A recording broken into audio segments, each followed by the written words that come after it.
Okay, now we just gotta wait for YouTube Studio to wake up, which sometimes takes 20 seconds, sometimes it takes a minute or two. Depends on what it wants to do.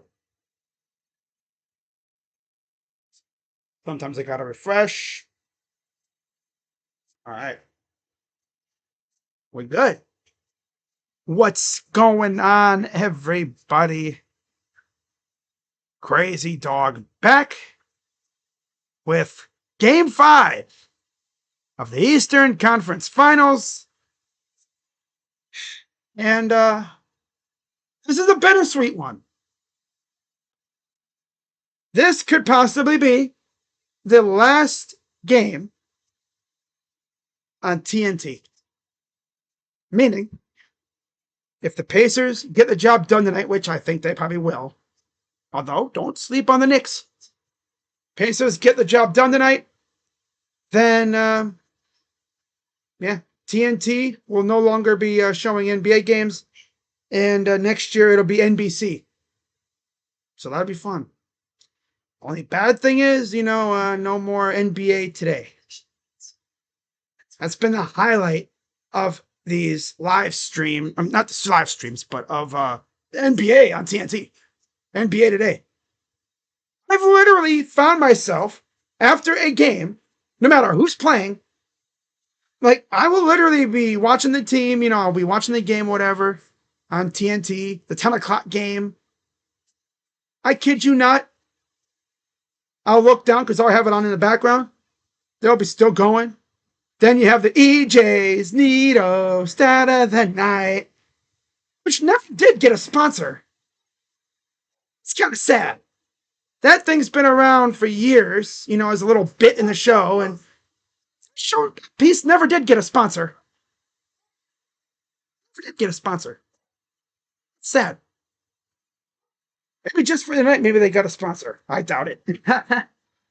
But yeah, that's sad.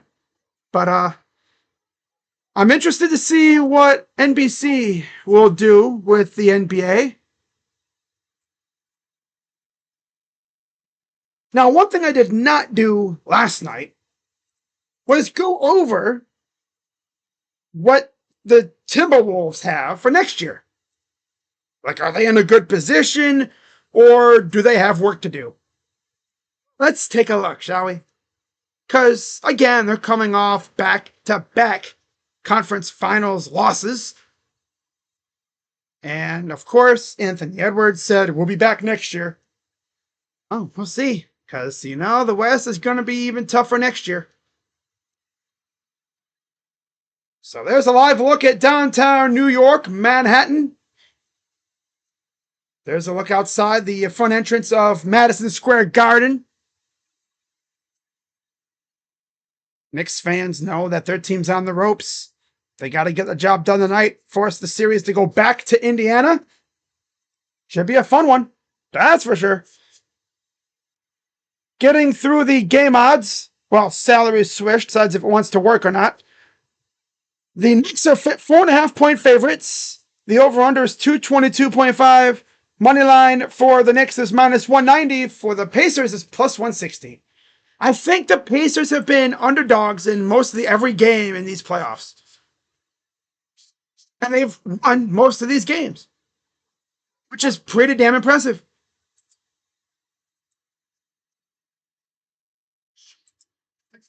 All right. Pacers got this, says Rays. What's up, Jamarian says, let's go Pacers. I think the Pacers have a great chance to win this game tonight. Yeah, this site is not trying to work. As the Knicks are on the floor getting ready for tip-off, they're wearing their white jerseys. The Pacers are wearing their yellows. But yeah, quick looking at the T-Wolves. They're pretty much set. Only Joe Ingles and Nickeil Alexander-Walker are free agents this upcoming offseason. They have quite a few player options, though. Julius Randle, Naz Reid. They have a couple team options in Josh Minott and Luka Garza. And then they have 3 RFAs as two-way players, but yeah, okay. All right. So we are about ready for tip-off. There's Karl Anthony Towns. I know he hurt his knee last game, but he looks like he's good to go. Starting lineups for these teams for the Pacers is Halliburton, Nembhard, Nesmith, Siakam, and Turner. For the Knicks, still going with Brunson, Bridges, Anunoby, Towns, and Robinson. I know I have Josh Hart as my thumbnail player, but I figured, go with the guy that they had starting most of the playoffs until the series. Tip is won by the Knicks, and we're underway with possibly the final game of the round and the final game on TNT, which is bittersweet. Brunson, floater, good.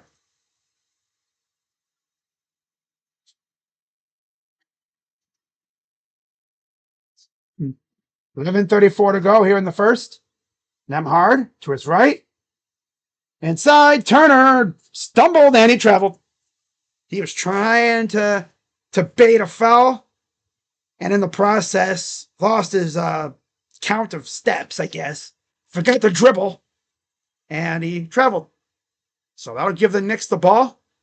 Of course, the Knicks have been pretty bad at winning at home in the playoffs. They haven't been able to do that, which is kind of crazy these days. Here's Towns against Siakam, Robinson, Brunson. Two ball, good. In the baseline. 11 minutes to go here in the first. 4-0 Knicks. Knicks trying to force the series to go back to Indiana. And there's a steal. Anunoby, Bridges inside. Good defense by Nesmith. Towns for three is no good. Looks like he's moving pretty well. I haven't really noticed him limping or anything. Granted, they haven't really showed him moving around much. But it looks to be okay. Man, the way he was acting, you would have thought he tore his knee up or something. But no, he's good. Brunson goes up and got it. Thing took forever to fall, but it went down. 10:26 to go here in the first. Halliburton out to Turner for three. It's gone. First points of the game go to Miles Turner. Man, big men shooting threes. Must be nice. I mean, we have Evan Mobley that does that. Here's Bridges. Gives it off. Robinson. Brunson around a screen. The lob and the flush by Mitch.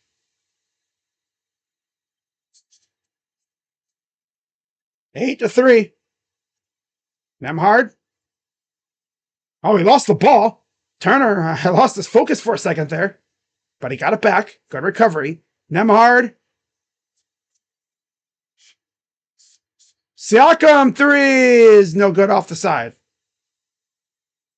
Here's Bridges the other way from left to right. Goes inside to OG. Goes up and there's a foul. That will be two shots coming up for OG and Anunoby.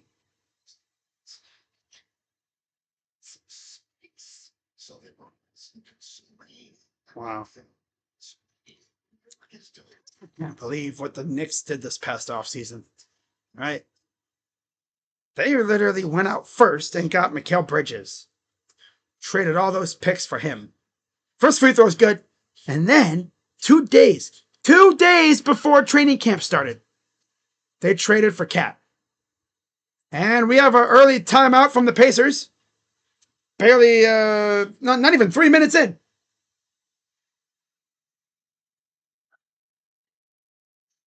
Wait till you see the other two prizes. Yeah, not even 3 minutes in.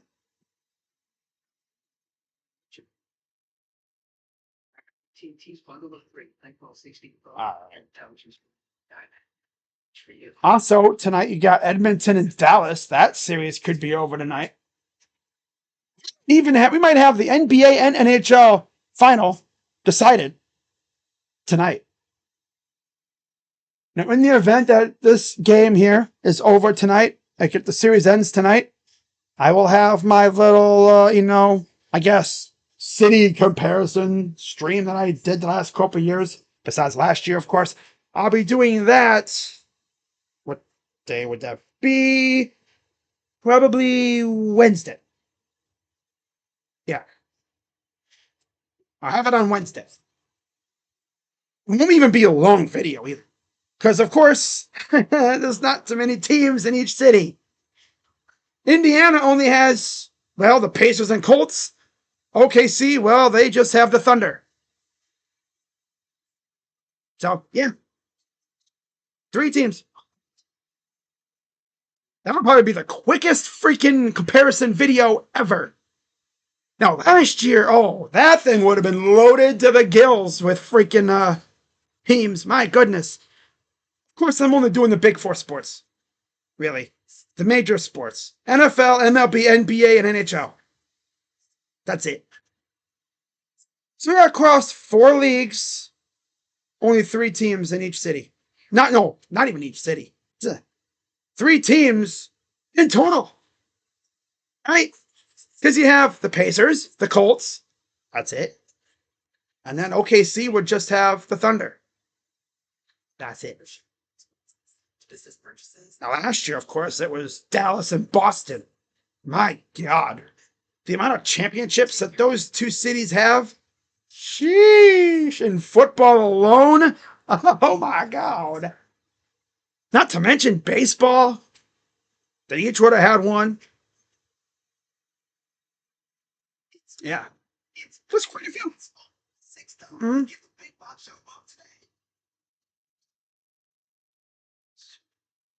Now, of course, if you're wondering why didn't I do the series last year, well, my computer was broken.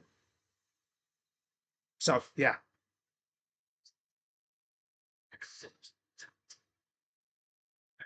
So we're here. I'll be doing that on Wednesday. Oh, okay. So we're on commercial break right now. All right. First free throw was good for OG. And there's Kenny and Chuck. What's going to happen with 3 of the 4? I know Chuck's done. I think he said he's done. He's not sticking around. I don't know what the other 3 are going to do. I wonder if NBC's going to have him doing a show. Free throw is good. 10-3. All right. And here's a turnaround jumper, Siakam. Former Raptor, of course. He knows a thing or two about winning a championship. Also being in this kind of game. What it takes to go all the way. Drive for OG. Out to Towns. Goes up and missed it. Brought down by Siakam. There's a drive, kick out, nice pass. Nesmith! 3 is missed. Nesmith playing with that bum ankle that he hurt a few games ago. Of course, Towns is playing after he, man, he had me thinking he like tore his knee all up. And there's Brunson. Looks to be in a little discomfort. But he's going to get up and he'll be, looks like he's all right. Let's see what happened here. Oh, yeah, freaking Turner. Oh, I'm sorry, Nesmith and Turner kind of got into him a little bit there. First, there was Nesmith, who kind of had him going down. It was more Nesmith. Yeah, it was more Nesmith that brought him down. It's inadvertent. Like, he was just being clumsy. The clumsiest players always get guys hurt, I swear. OG over to Robinson. Mitch over to Towns. Towns against Siakam. Inside, batted around. Taken by Siakam. Here's Halliburton. Coming off a playoff triple-double. His second ever. Most by a Pacer. In the playoffs. Halliburton. Nice pass up top. Nemhard. Is that Shepard? Yeah, it's Ben. I didn't realize Ben was in the game. Yeah, Ben Shepherd with a 3. How about that? I like that mustache. He got a thick-ass mustache. Hey, yo. Pull up, short, missed by Brunson. Back the other way, Siakam against Towns. Pascal, turnaround jumper is missed. And he'll be going the line for 2. Foul on Towns.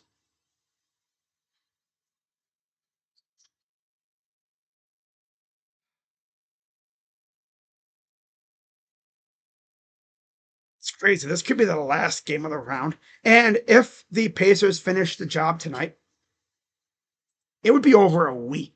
Actually, no. It would be exactly a week before the finals begin. A week from today. Man, I don't know what the heck I'm going to do for a week. Probably baseball. Yeah, probably do a couple baseball games. If it ends tonight, I might go live for one of the Angels games.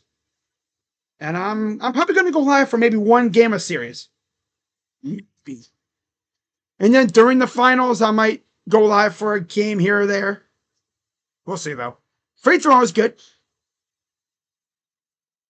So he splits the pair. And now Brunson going to take it up left to right. Brunson. Guarded by Shepherd. To the left side. Up top. Bridges. Robinson in traffic. Bridges almost lost it. Bridges fighting against Halliburton. Pull up 2. It's good with a handle. My dude had his hand like this in his face, and he still made the shot. Man, it's crazy how they can do that. Siakam up and in and out. Tip missed. Playing volleyball with it, and it goes out of bounds. Back to the Knicks.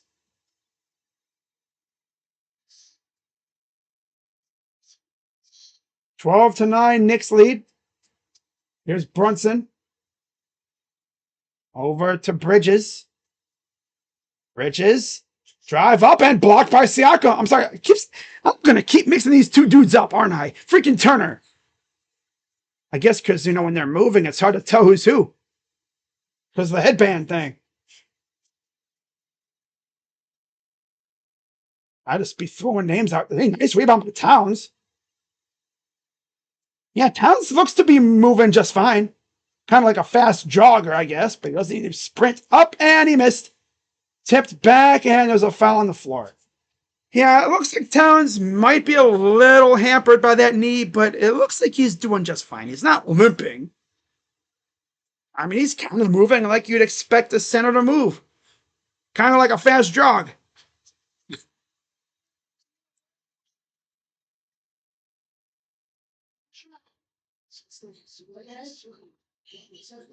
Robinson. OG. Step back for 3 is missed. Brought down by the Pacers. Here's Halliburton. Oh, that's a funky shot, and he got fouled by OG. If I was going to mix anybody up, it would be Shepherd and Halliburton. Because from long distance where the camera is, without seeing the number, it's hard to tell who's who. Sometimes. Now, of course, when you see the number, it's like, okay, that's who that is. It's mainly why I mix guys up, because, the hairstyle, they both got like a, fluffy kind of hairstyle thing going. Hard to tell who's who. They don't wear headbands. Free throw good. Obviously, when you see the numbers, like, okay, that's Halliburton. And obviously, freaking, like I said, Shepherd has a thick-ass mustache up here, man. I mean, my God. He takes care of that thing. Man. So, second free throw coming up for Tyrese Halliburton. And it's missed. Towns will give it off to Bridges. As Toppin checked in for the Pacers. Toppin, Nembhard, Shepherd, Halliburton, and Turner. Corner Towns 3 is gone. Big bodega. Hard underneath, up, and he missed it. 15-11. Here's Brunson. I wonder when Josh Hart will be in. He should be coming in soon. And there's Towns for 2. And of course, he looks at the ref like, hey! Hey! They always do that, man. Even Evan does that a lot. Up and good. I guess Josh Hart isn't coming in? Or is he just talking to the coach about something? Looks like McConnell's going to be coming in for the Pacers. He's standing at the scorer's table. Honestly, I'd be the one to sit down, on the court. But it's a 3 ball by Brunson. Makes it a 7-point lead. 9 points already for Jaylen Brown. He's not trying to see his season end. Nembhard up top. Here's Toppin. Nembhard, Toppin, step back. Oh, you'll give it off to Halliburton. Halliburton, left side for 3. No, air ball. Back comes Brunson. Fires for 3. Good. Yeah, he's like, I'm not trying to go to Cancun yet. I want to have another travel day.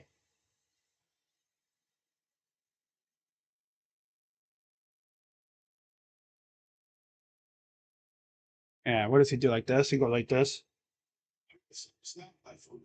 Ah. Yeah.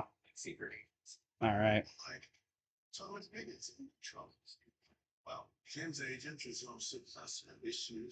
Because I'm a freaking, I like looking at this kind of stuff. Let's actually take a look at the 2 teams tonight. So like I said, the Timberwolves, they're in a pretty good spot. All their major players will be back next year unless they trade them for stuff.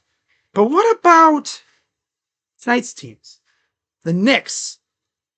What's their situation looking like? Cap-wise. There. Okay. Let's take a look at their situation cap-wise, and also we'll take a look at the Pacers. So this year they only they're over $48 million. So they're over the by $18 million. First apron they're minus 10. And they're only $53,000 over the second apron. Now they have 1 pick this year in the second round. And they have a first next year, possibly a second.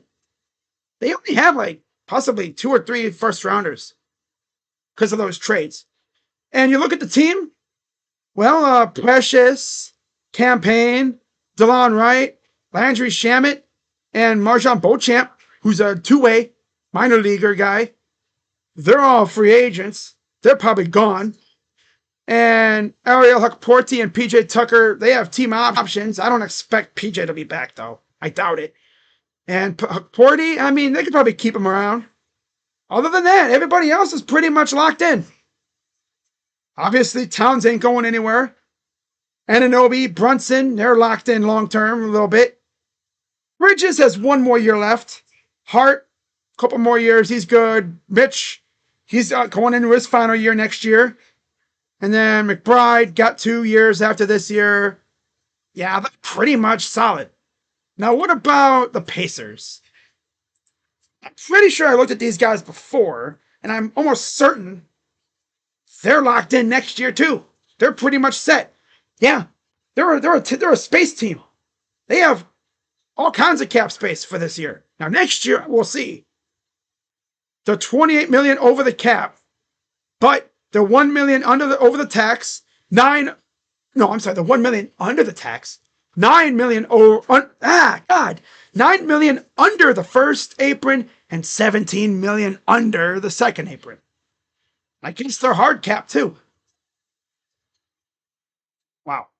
Now, as far as the roster, well, Miles Turner's a free agent again. I'm sure they're going to try hard as hell to keep him around. Thomas Bryant and James Johnson are free agents. I think they're probably gone. Tony Bradley's got a team option. And Trace Walker, Ben Shepard are on team options. They're They're good. And then Benedict Mathurin has one more team option year before he's an RFA. But everyone else is pretty much locked in. So don't expect too much change with these teams, mostly. The Knicks, I think, are going to be making some trades again. And there's McConnell with the miss. Put back, missed again. Bradley couldn't corral it. Goes out of bounds. It'll stay with the Pacers. 1-0 Edmonton already. My goodness. Wow. Here's the inbound right to Toppin, and he got fouled by McBride. It was fun to look at that stuff. Good game so far. Brunson finding his groove. Yeah, the shot is falling so far for him. He's got 12 on 5 of 6 shooting. He's looking good so far. He's looking like a guy who's not trying to see his season end already. So 2 shots for Obi Toppin, the former Knick. Free throw, good. Of course, if you're on Twitter, you probably saw that apparently Chris Fedor, noted Cavaliers beat writer, floated the possibility of a Cavs trade involving Darius Garland going to Orlando for Jalen Suggs. Free throws are good, by the way. Here's Brunson. Yeah, we can't just be getting Suggs. We got to get more than that. I doubt that would actually happen, though. Brunson spins with 2 on the shot clock. Brunson up, and he got it. He's got 14 of the 25. 6 of 7 from the field. Here's McConnell. Corner. Bradley. McConnell. Kicks it out. Shepard. Here's Halliburton. Shepard. Kick out open. McConnell for 3 is good. If the Pacers get a case of magnet ball syndrome, it's going to be tough to beat these guys. When they start hitting their shots, everything falls for them. It's like they're shooting a tennis ball into an Olympic swimming pool. Here's McBride in the corner against McConnell. 2 on the shot clock. He lost the ball. Trying to draw a foul. No foul was called or anything. Here's Toppin. Lost his balance, but here's McConnell. Halliburton. Shepard. Drive, floater is missed. And rebounded by Robinson. He'll give it to Bridges. Here's Josh Hart. Started the majority of the games. And all alone is Robinson underneath for the dunk. Benedict Mathurin ready to come in. Here's a 3. That's missed. Tipped and taken by Brunson. Brunson for 3 is short. That's a heat check. Toppin lost the ball. And it'll stay with the Knicks. It'll stay with the Pacers. There's Coach Carlisle. Siakam returns for Toppin. Mathurin enters for Halliburton. Yeah, they just lost track of Mitch. That's tough.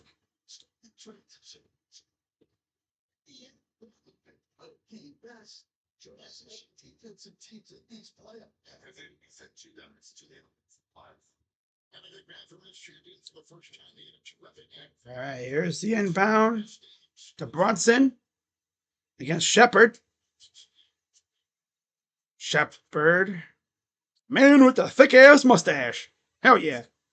Brunson to the corner for Hart. Hart kicks it out. Bridges for 3 is missed. Brought down by McConnell. TJ McConnell to Siakam, up and good. 1:16 to go in the first. Brunson against Mathurin. Trying to force a switch, but Mathurin is not leaving him. He is sticking him right now. Up, and he missed it off the front rim. Rolled off the side. Corner. Shepard. McConnell. What about pulling up? And I'll give it to Siakam. Up top, Mathurin. 4-3 is good.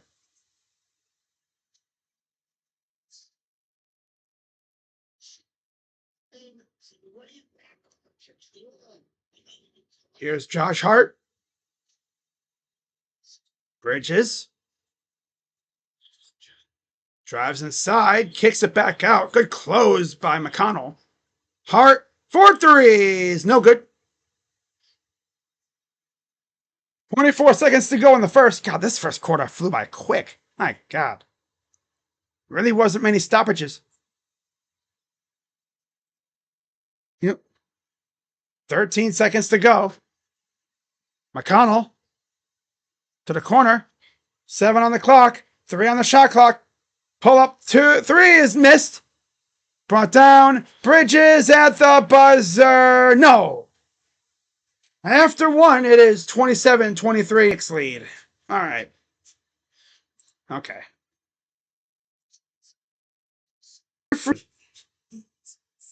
Yep. They're free agents. And you got Chuma on a team option, which I'm sure they'll pick it up. You have Craig Porter Jr. with 2 years left. You have Jalen Tyson on 1 more year before his 2 team option years. I'm sure they'll pick him up. Dean Wade is on the final year of his deal, so he'd be a tradable asset, I think, for $6 million. And again, I said Isaac, right? He's making $11 million. All you got to do is trade him away, and you get out of the second apron, and you could easily chomp away at a little bit at the first apron too, just by trading him.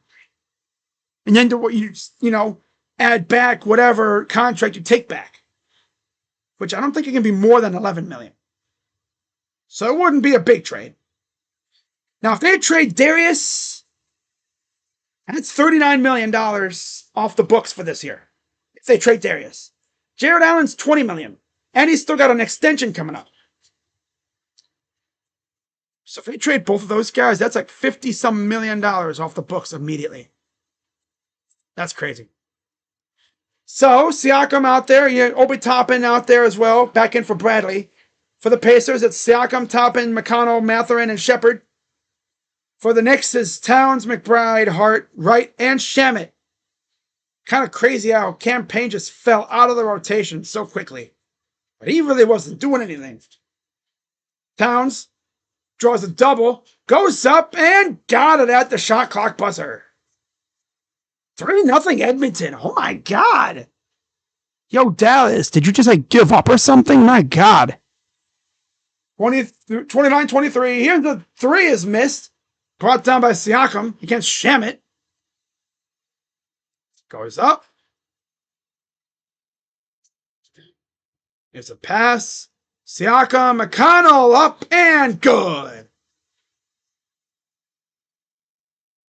I'm going to look at some definite Fanspo trades on at halftime.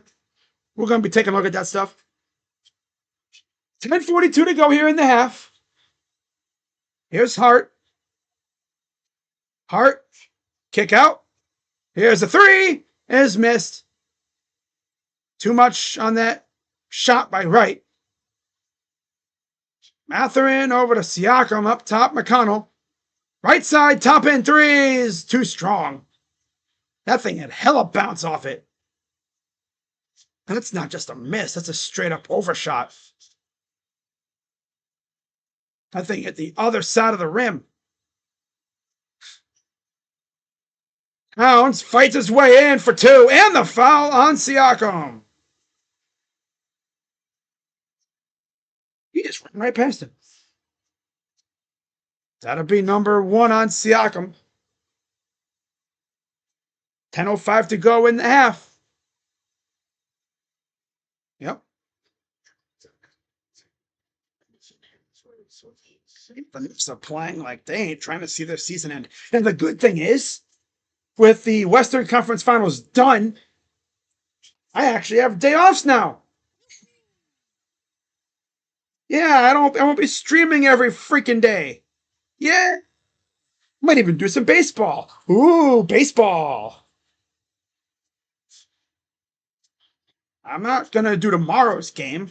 I'm gonna chase the Lauder plays, which I don't think he will. If he's going to Cleveland tomorrow, I'll definitely stream tomorrow's game. But he's probably not. Up and in for two. Back comes McBride. Nice pass to the corner for Shamit, who lost it out of bounds. Back to the Pacers.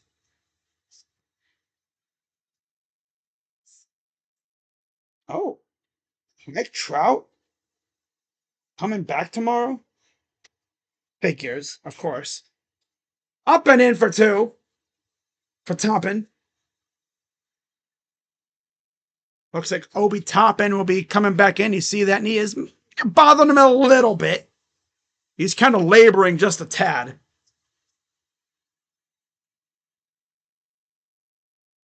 It's kind of tough to tell with a big man, though. He has that big man strut. Here's a wide open three. Is missed by Wright. Rebound. Put back is good for Big Purr or Big Bodega. They called him Big Purr in Minnesota. Huh? The Big Purr. They called me Big Purr. Threes for Siakam. The matchup of the nicknames. Big Purr, Big Bodega versus Spicy P. Spicy P, the spiciest. Hey, yo. Pounds works against Siakam. He lost the ball. Draws a double team. Here's a three. It's good for Miles Deuce McBride.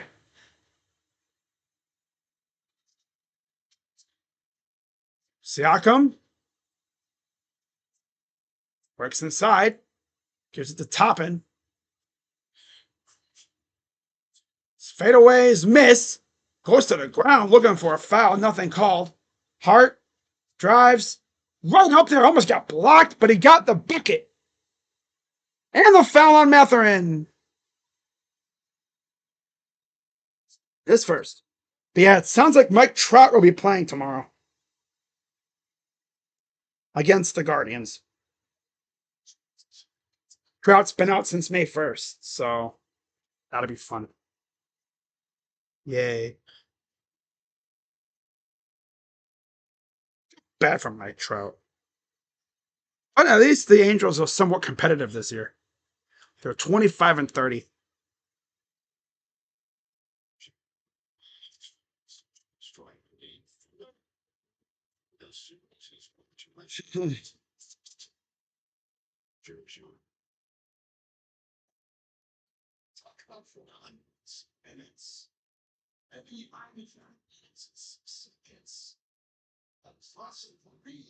Free throw.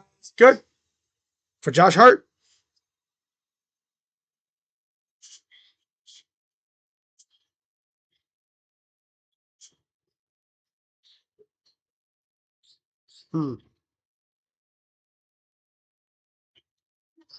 Well, there's a near steal, but there's a foul.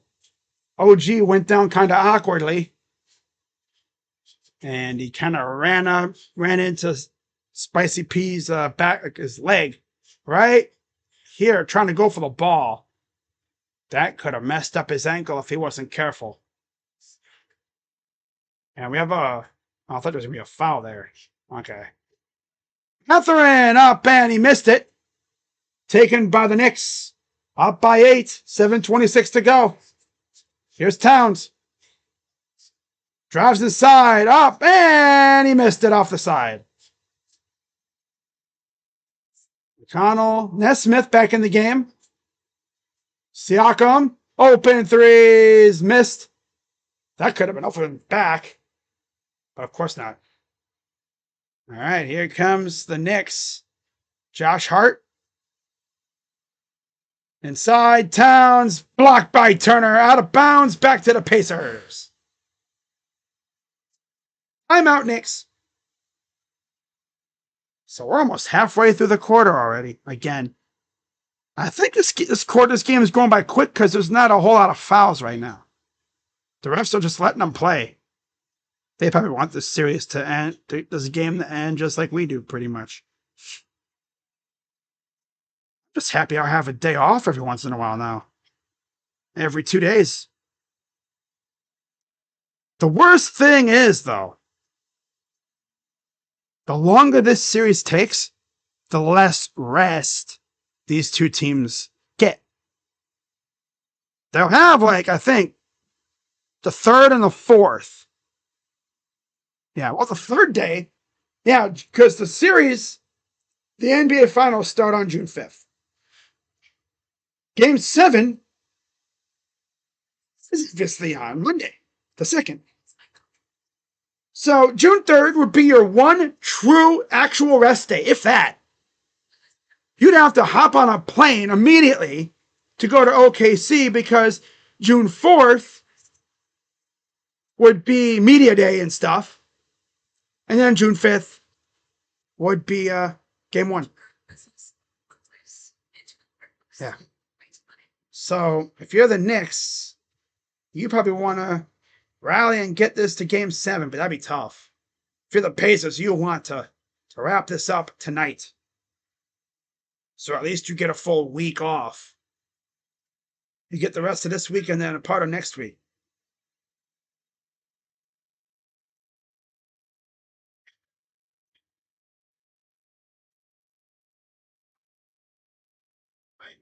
Oh, man. Dang.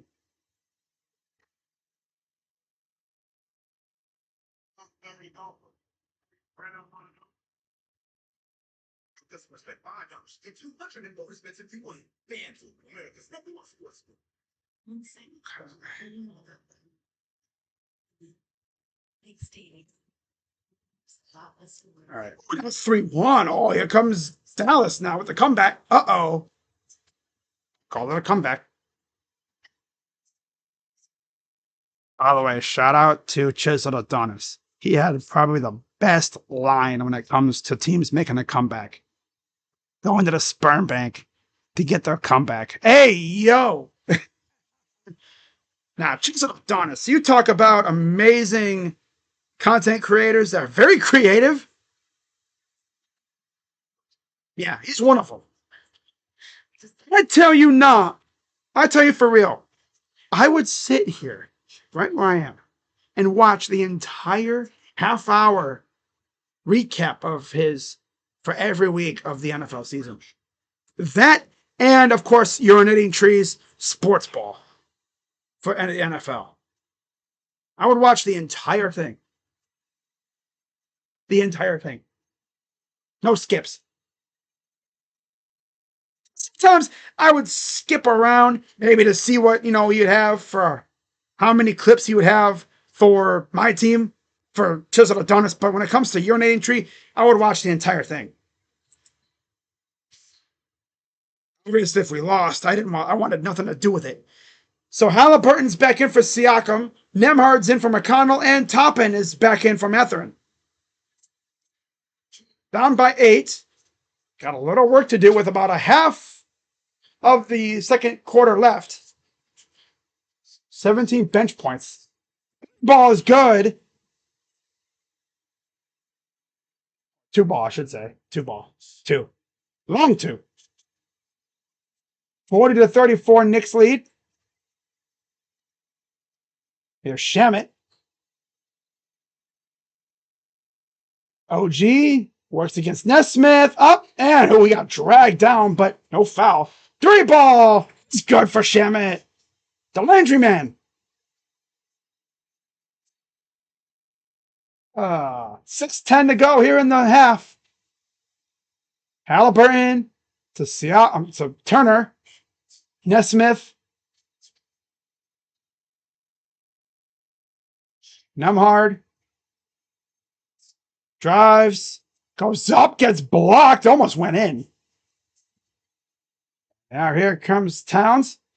Got paces way up the floor. Right. Towns works against Turner. Goes up. Draws the foul. And 1 for Big Purr.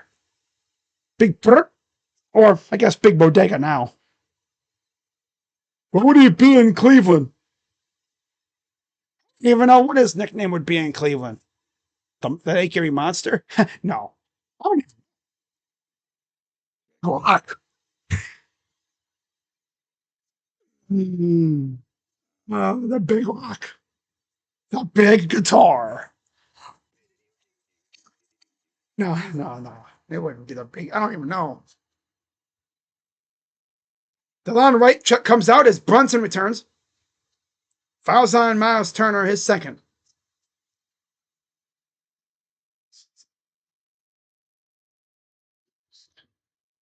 They're doing this with Brunson out of the game. That's pretty impressive. And Brunson's been cooking this game so far. Free throw is good for Towns. Of course, they're trying, force a game 7. And the thing is, though, no matter who wins this game is probably getting smoked by the Thunder anyway, because the way they're playing, my God, they're like a damn juggernaut. Corner threes missed. I mean, you got to think. Do Turner and Siakam have a chance of stopping Chet and Hartenstein? Maybe. Robinson and Towns are going to be more than a match, though, I think. But it'll be tough. Up and good, because Chet's banging threes left and right, Get it? Haha. And Hartenstein, he's a solid backup big. Inside, Nesmith. Pull up is miss. The question is, could Brunson or Halliburton contend with Shea? Hell no, it's a turnover. Offensive foul on Shamet. Not to mention, Coach Dagno has a deep-ass bench.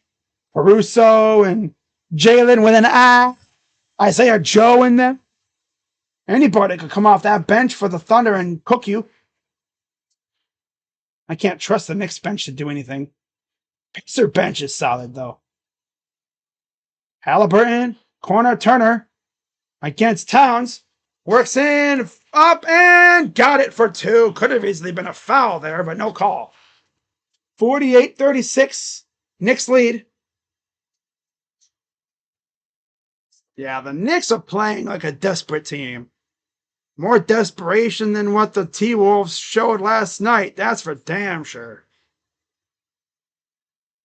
But the problem was the Thunder are just a damn juggernaut. Hart underneath for 2 and no foul. Wow, the Wolves are really letting them play. I'm impressed. I'm shocked. The refs are just letting them play. I love it. I love it. Wish they would have kept doing this all playoffs. 3 is no good, but there's a foul on Miles Turner. Offensive foul, giving it right back to the Knicks. Siakam returns for Turner. It's a 23-13 second quarter for the Knicks. As we know, all it takes is a few shots to go down, and this lead dwindle. This lead will shrink. We've seen it happen many times. Hart. Towns. Towns inside. Oh, too high for OG. That was a freaking rocket, man. Damn. What are we doing? Playing football out here? Damn. So here comes Halliburton up the floor. Tyrese out to Siakam over the top and for 3s. Missed. They're trying so hard to unleash their magnet ball, but they just can't get it going right now. Inside, here's Towns. Fouled.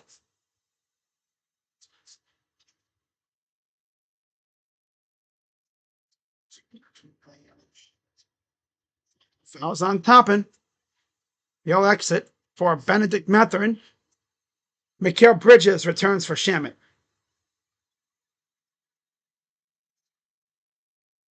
Dude, I've been streaming this game now. Not even an hour.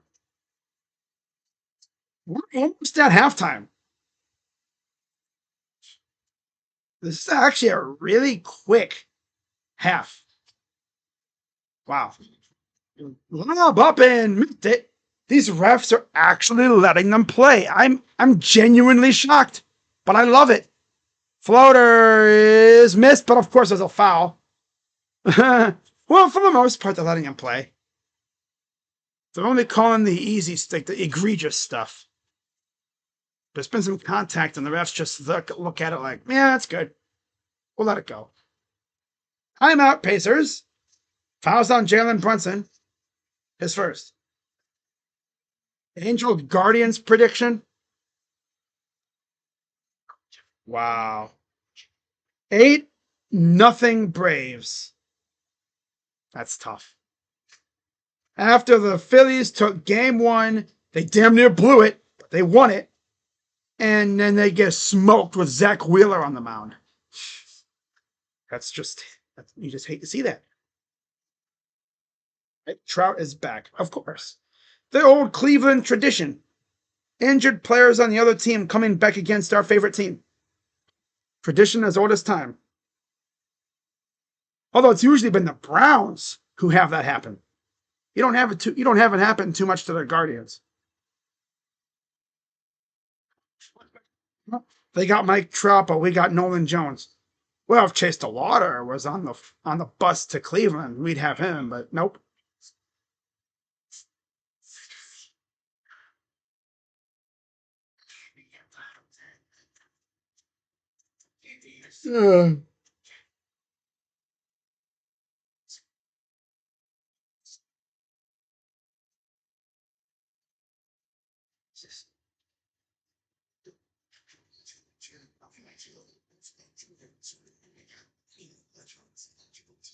A CNN special event on June 7th on landing Tobin at the first timer. One that goes live on television. George Clooney and the five-time Tony nominated 1993 on live on CNN and streaming live on Max.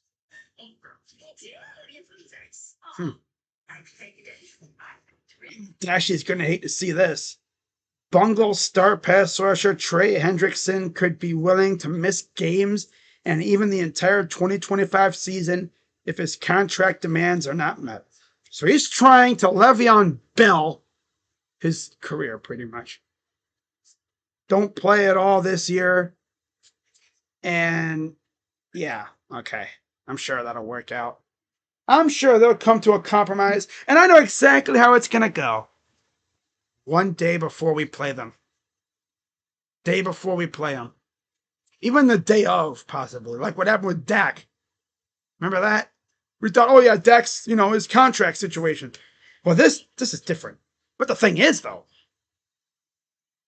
if he doesn't get extended before the preseason ends, you're like, man, this dude ain't gonna play week one. He'd have to get going in the program and stuff. But I'm sure he's working out on his own. But yeah, it would be so Cleveland for him to get signed like a week before we play him. Of course, come back just in time to practice for the week against us. Juracy Walker actually playing. Wow, we haven't seen him since the Cavs series. I don't think we've seen him yet this series. Wow. Carlisle really dipping into his bench now. So, 2 shots for Halliburton. First one is good. It's Siakam, Nemhard, Halliburton, Walker, and Mathurin for the Pacers. Bridges and Anunoby, Towns, Brunson, Hart for the Knicks. Free throw number 2 is good. 2:53 to go in the first half. There's Brunson over to Bridges. Brunson inside, gets up there, and he missed it. Hart with the rebound. Bridges, pull up 2 is airballed. Saved by the Pacers. Wow.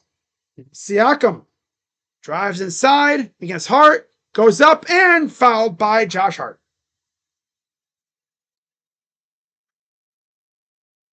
But as far as the Angels Guardians series, I think we take 2 out of 3. Yeah. Yep. Again tomorrow, 8 o'clock, game 6, Pacers Knicks. June 5th would be game 1 of the NBA Finals. If necessary, of course, we'll see about game 7 on Monday.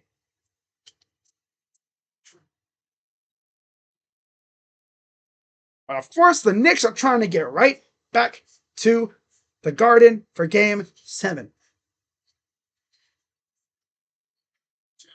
But they just have to go to freaking the field house for game 6. Free throw is missed off the side.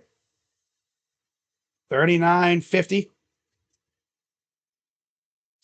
There's a drive, kick out. OG Anunoby goes up and missed it. Put back is good. God, my nose is starting to itch. I hate that. Siakam. He gets Towns. Working on him. Drive. Kick out. Oh, save by Halliburton. Open 3. Good by Walker. First time we've seen him in a while, and he makes the shot. Less than 2 minutes to go in the first half. Brunson. Open. And Anunoby for 3 is missed. Brought down by Mathurin. Halliburton. Here's Nembhard. And he turns it right over. Oh, okay. And they collide. No foul. Back the other way. Mathurin. Open. Corner. 3 is good.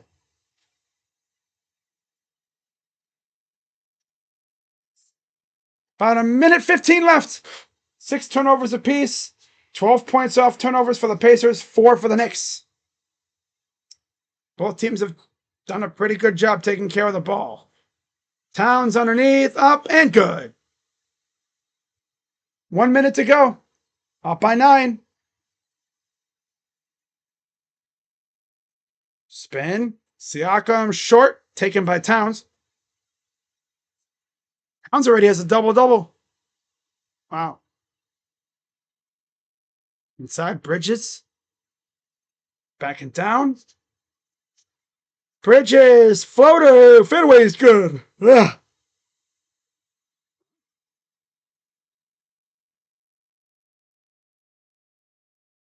All right, inbound. 34 seconds to go. Up top, Nembhard. Over to Walker. For 3. Oh, rimmed out. Here's Hart.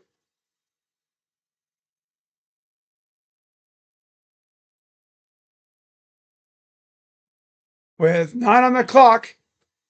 Possibly the final shot here. Brunson inside and it turned over. Siakam. Halliburton at the buzzer. No. And that's it for the first half. So we just hit the 1 hour mark in the stream, and the first half is over. So with that being said, let's take a look at the box score. And then we're just going to chill out here and, see what's going on Twitter and stuff. For the Pacers, nobody's in double figures. A lot of people scored, though. 9 points for Siakam, 5 for Turner, and 4 for Nembhard and Halliburton. Halliburton's points have come from the line, though. He is 0 for 3 from the field. 5 for Turner, 4 for Nembhard and Halliburton, and with 9 from Siakam.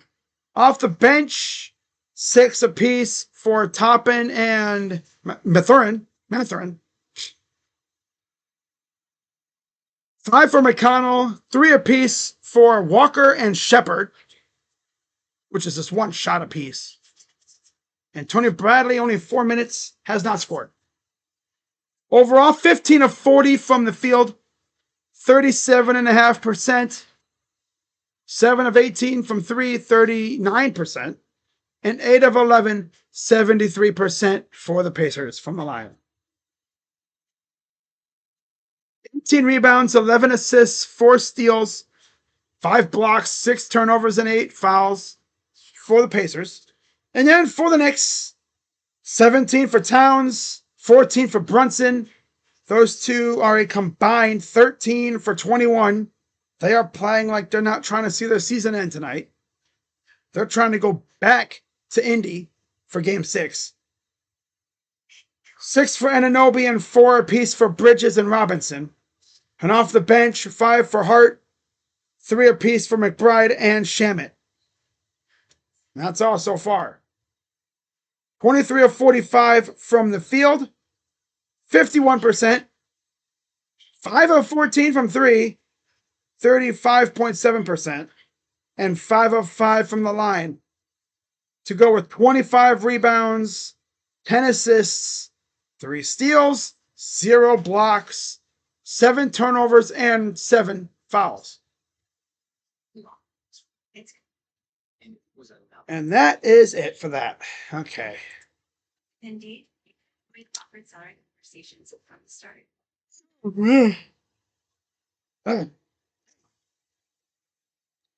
All right, so let's turn this scoreboard back on. And let's see what Twitter's talking about.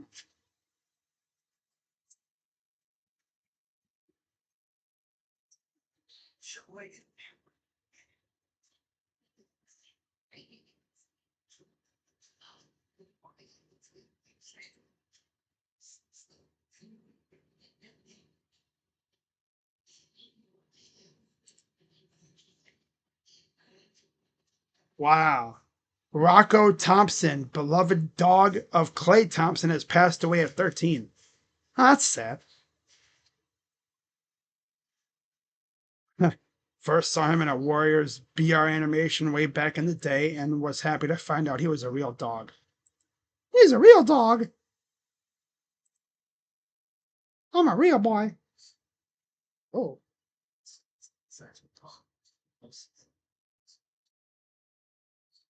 Oh, God. When Rey Mysterio humiliated JBL by beating him in just 21 seconds at WrestleMania, JBL then proceeded to retire. Wow.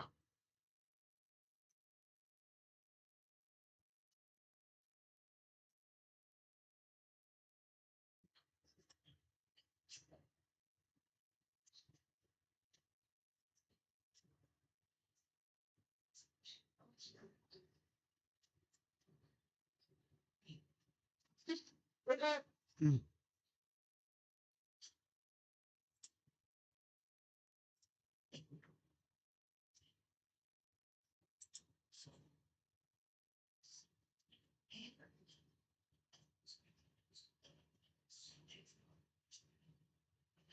Oh.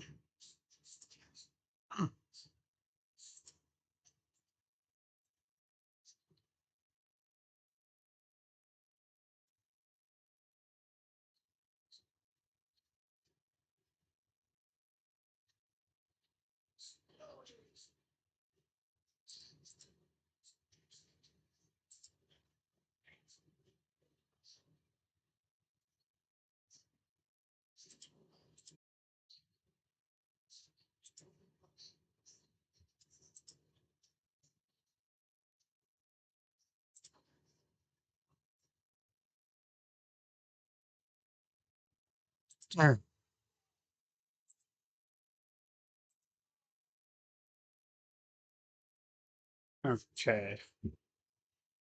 You know what? I'm bored, so let's take a look at some other teams' financial situations heading into next season. Because there's really nothing else to win now. All right, so let's hit Milwaukee. Why not? Let's see what their situation is for next year. 25-26, right? 26, right? So they're actually in a very good spot. They're 10 million over the cap, but 20 million, 23 million up, but 20 million, 23 million to be exact, under the luxury tax. $31 million under the first apron and $40 million under the second apron. And you look at their roster, not a lot of long-term security at all. Giannis still has a new contract thing coming up. He's got 2 years and a player option starting next year. Dame Lillard has 1 more year before his player option comes up, $58 million. Keep in mind, he's coming off another major injury. Or a major injury. Kyle Kuzma has 2 years left, starting next year. Brook Lopez is a UFA. You have 3 players, Bobby Portis, Pat Connaughton, and KPJ. Not even sure they're going to pick up a couple of them. AJ Green's got the final year of his deal. And then Jericho Sims, Torian Prince, and Gary Trent Jr. are UFAs. Andre Trent Jr. are UFAs. Andre Jackson and Chris Livingston have 1 more year before team options come up. Tyler Smith has 2 years. Ryan Rollins is an RFA. And then Jamari Booyah, Pete Nance, they're essentially 2-way deal. And then that's it, really. What about, the Bulls. The Bulls.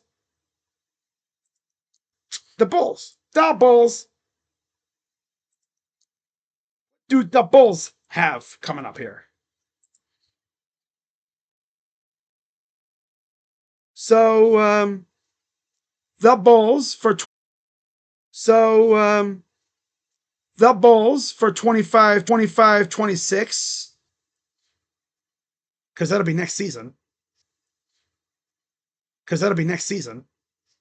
They will be $53 million under the tax, so they got a lot of money, but they are $28 million over the cap. Over the cap, under the tax. Pretty awkward spot. $12 million under the first apron, 22 under the second apron. But they have $53 million of luxury tax room.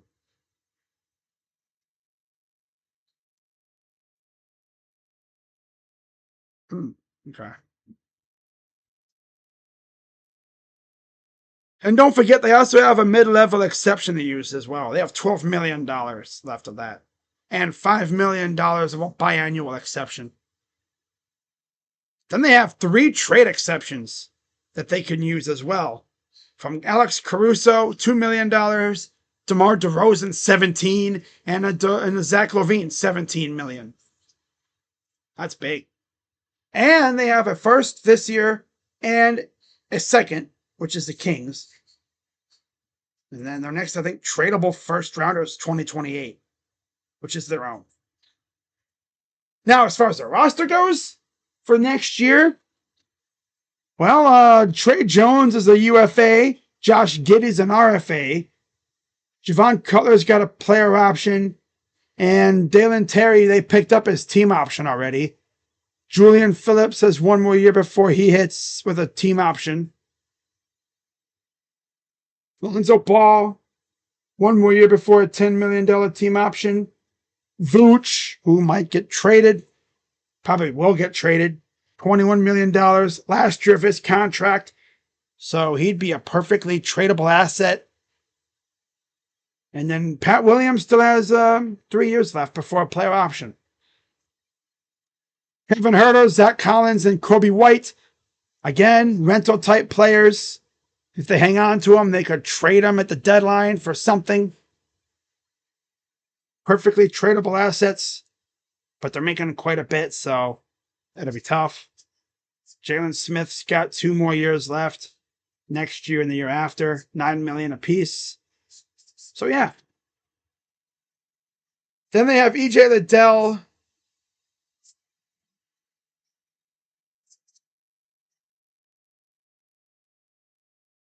Oh. Yeah. EJ Liddell and Emmanuel Miller are RFAs. And Jameer Young has 1 more year as a two-way player on his contract.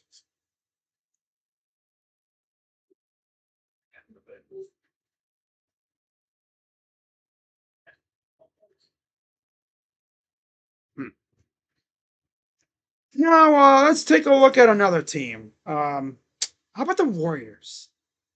I'm curious about the Warriors. What do they got? Are they in a good spot for next year, or are they kind of screwed?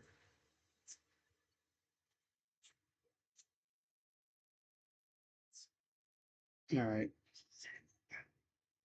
So here's the tricky thing for 25-26. According to Salary Swish, they're not hard capped like they were this year. They were hard capped as a first apron team. They're 15 million over the cap, but 17 million under the tax, 25 under the first apron, 36 under the second apron. They also have a biannual exception of $1.34 million and an MLE of 5.865 to use. 5.685, yeah, million to use. They have a second rounder this year, a first next year, and a second round next year. And then they have first round picks in 27, 8, 9, and 31. Roster wise for 25-26, well, Gary Payton's a free agent. Kevon Looney's a free agent. Now, you know what? If we trade Jared Allen, I would not be opposed to signing Kevon Looney. I really wouldn't. He's familiar with Kenny Atkinson's system. Honestly, I think he'd be perfect. I mean, he'd be a good backup big. If we keep Jarrett, regardless, if we keep him or not, he'd be a good backup big. Cheap, probably as well. I don't think he'd cost much. Kevin Knox, Braxton Key are UFAs. Pat Spencer's an RFA. Quentin Post is a team option this summer. Trace Jackson Davis probably getting dealt. He has no spot on the team. I heard like Roach and them say he's like too slow. That's what I've heard. Not sure if it's true though. But yeah, really, they have a lot of work to do. Not to mention Steph Curry is on a $59 million deal with a 1-year extension of $62 million for next year, 26-27, before he's a free agent again. So they got some work to do. That's why they got so much money, because of that. That extension hasn't kicked in yet. Now, who else should I look at? How about the Lakers? Let's take a look at the Lakers. I'm not even going to look at the Suns because they are just screwed. They have nothing. The Lakers for this year, they're $670 million under the apron, the second apron. So they're like, here's the second apron, and here's where they are. They're like right up against the ceiling. They're like, ow, ugh. They're like, right against the apron. One more signing, it's like, bam, they break through the ceiling. And they're in the second apron. They're hard capped too. Now, for this offseason, heading into 25-26, yeah. Jackson Hayes, free agent this summer. Alex Len's a free agent. Everybody else is essentially, most of the guys are like on 1-year deals. Rui, 1-year deal. 1 more year left. Kleber, 1 more year. Gabe Vincent, 1 more year. Connect is on his last actual year before he has 2 team option years. Jared Vanderbilt, 2 more years left before he has a player option coming up. Doncic has 1 more year before a player option. $48 million. LeBron is expected to pick up his $52 million player option. Jordan Goodwin's got a team option. So yeah, Koloko and Trey Jameson, they have a mid-level exception to utilize. $16 million under the second apron, $4 million under the first apron, $3 million of luxury tax room. So they're in a very tight spot. It's going to be an interesting summer all around. So we're getting into the third quarter. Knicks up 11. Really good start for them. Let's see if they keep it up. So Turner's back in for Matherin. Mitch is in for Hart.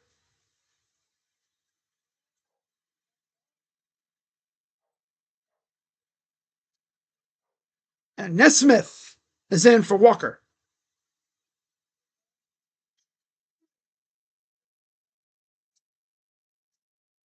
Pacers will get it to start.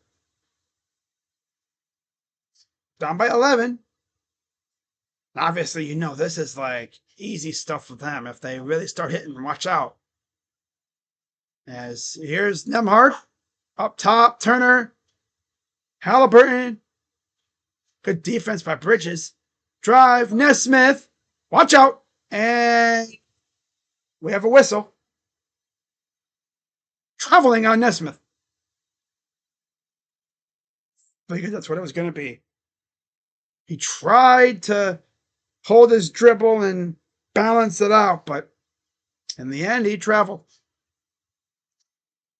So here's Brunson up against Nesmith. Robinson to Towns against Siakam.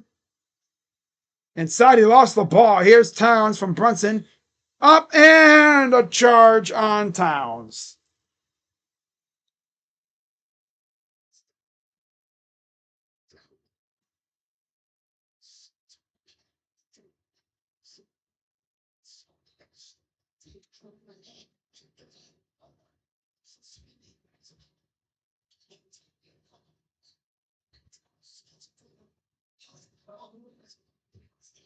Here's Nemhard. He'll take it up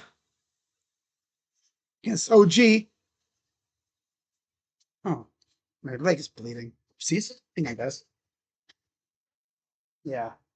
What happens when you pick a scab off your freaking knee? Oh. All right. And there's a near steal. Gotta make sure I'm not. There we go. Okay. All right.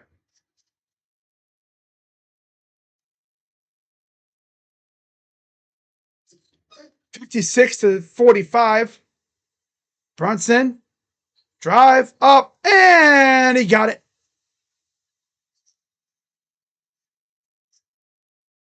Pass. Kick out. Three in the corner is good. Pacers just cannot seem to really get close because Brunson's like, I am not losing tonight. Hell no. I'm not going out tonight. Push off. No call. Up. Foul and one for Brunson. Oh, they don't call the push off, but they'll call that. Okay. Foul is on Nesmith. That'll be his first. Second. Took a minute to update it, but it's his second.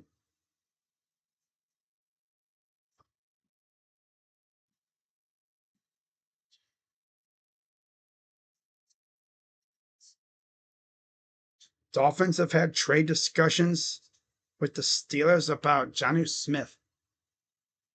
Like, okay, who cares? And free throw is good.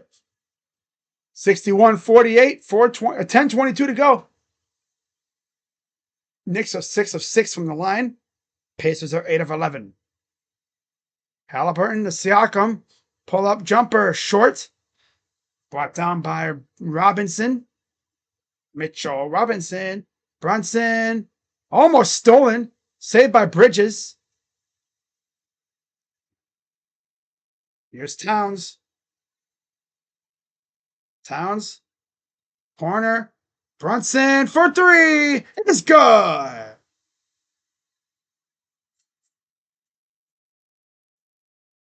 Back the other way. Here's Halliburton up and good for two. His first made basket from the field. And then a turnover. That's tough. Halliburton. Siakam. Over to Halliburton. Goes up and blocked out of bounds. Watch out, Tyrese. Goes crashing into the camera area. I wonder if they have the cameraman and photographer signing waivers to sit there. Because imagine, you're a cameraman, right? Getting that perfect shot. And you're like, wow, he's really coming in. It's like, oh, God, he's right there.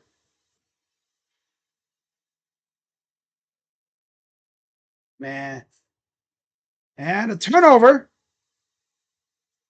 Robinson really getting in there and forcing like a ruckus. Turner just could not shake him. And he lost the ball right there. All right. Well, here's Brunson. Up top. Brunson. Fires for three. Is missed. Rebound put back by Robinson.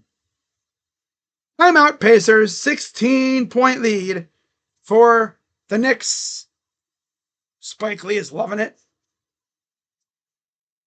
He was a fan in the Flames.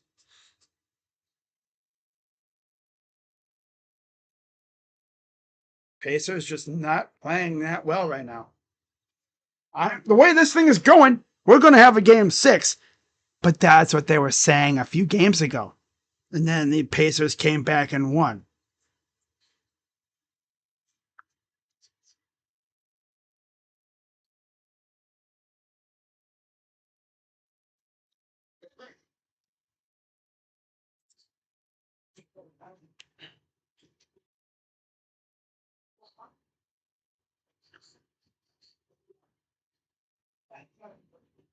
Hmm.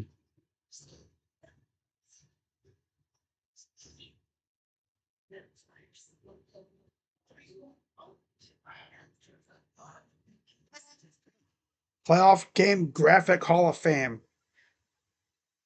Yeah, Florida Panthers yesterday. Probably one of the best graphics you would ever see. It's a hurricane over Raleigh, North Carolina. And the heart of the hurricane is a panther head. Man, that's a banger image.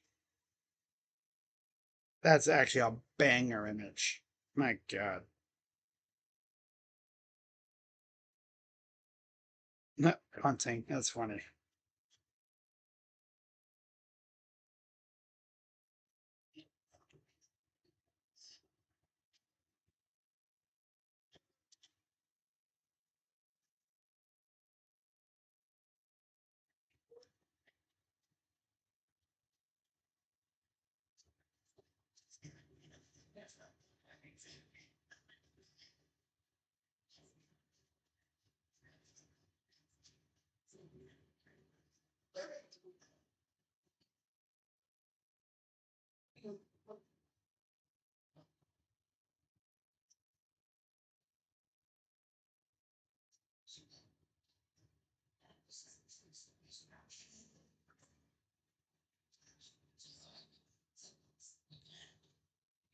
But yeah, like I said, when it comes to the Angels Guardians series, I think the Guardians take at least 2 out of 3.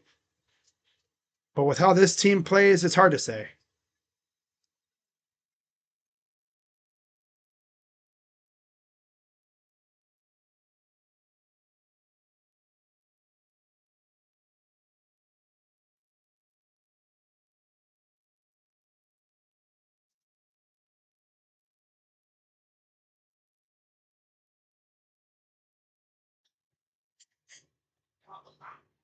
Damn.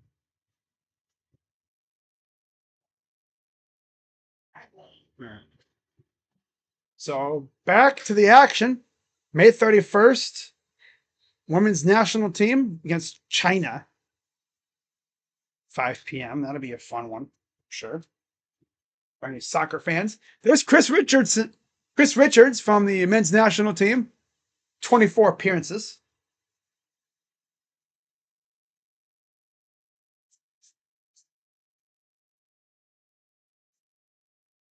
All right.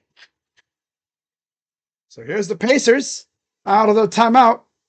Down 16. Turner over to Nesmith. Nesmith for three. Short. Brought down by Turner. And a turnover taken by Bridges.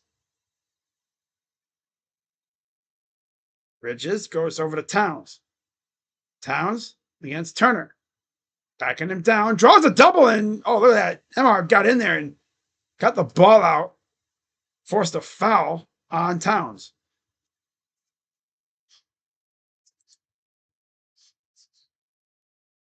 Wow.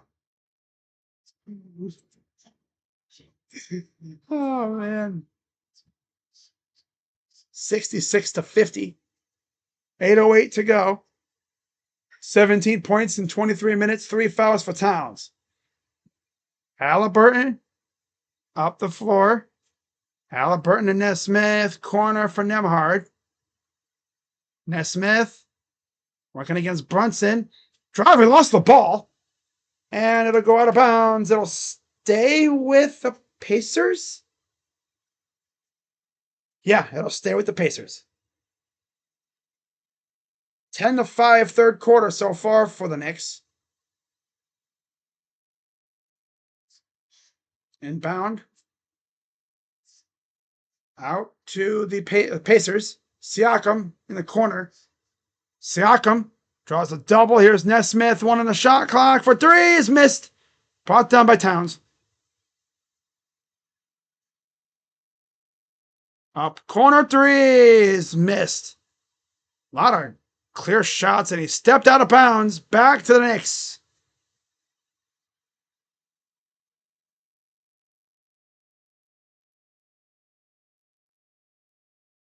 Right? There, yeah. They were quick to point it out, too. Sometimes those fans would be extra coaches. And there's a bad steal. Bad turnover, and nobody went to go get it. Siakam, and a hard foul by Robinson. Bradley just ran into a brick wall there. That'll be number 1 on Mitch. Yeah, nobody really went after it. Siakam's like, let me just get this real quick. Passed it off to Bradley. Good save by Nesmith. Preventing Bradley's head from hitting the hardwood, which definitely would have rung his bell.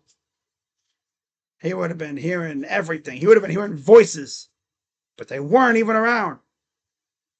He would have been hearing the voices of his ancestors. He wouldn't have even heard a gong. He would have been, his bell wouldn't have been rang. It would have been a gong. Gong. Aye. Man, that would have hurt too. Back of the head, that's the most vulnerable part. That's where your spine is, pretty much. The base of your freaking head into your neck. That's where your spine goes into your skull, into your brain. Brain turns to mush there. And now here's Brunson. Threads the needle. Keeps his dribble. That's impressive. Over to Robinson. Back to Brunson. Pull up 2. And he draws the foul. 7:09 to go. By the way, 2 free throws for Bradley were good, by the way. 67 or 66-52. Foul is on Nemhard. That'll be his second.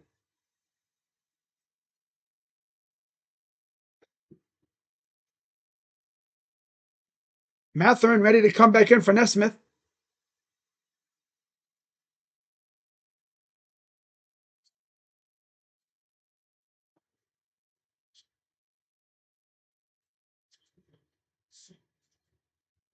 Free throw, okay.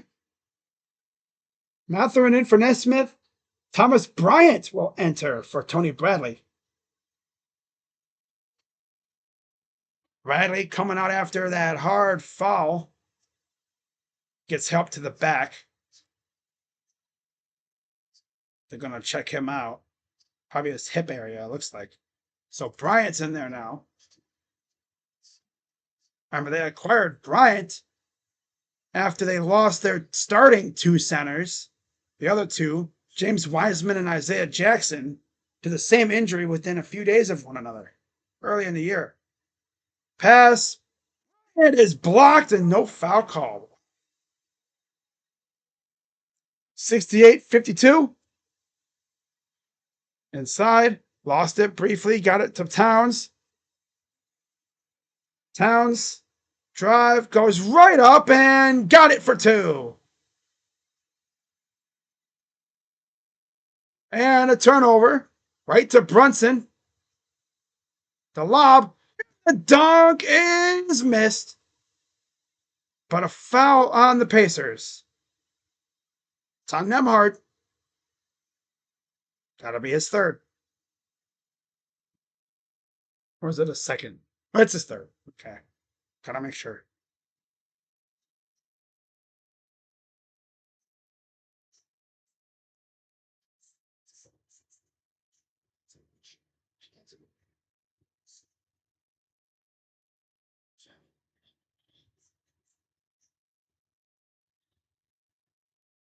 All right, here's OG with the free throw.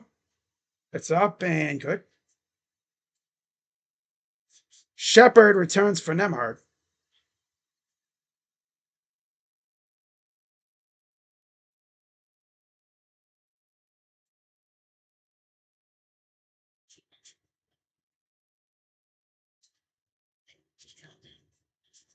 Free throw is good.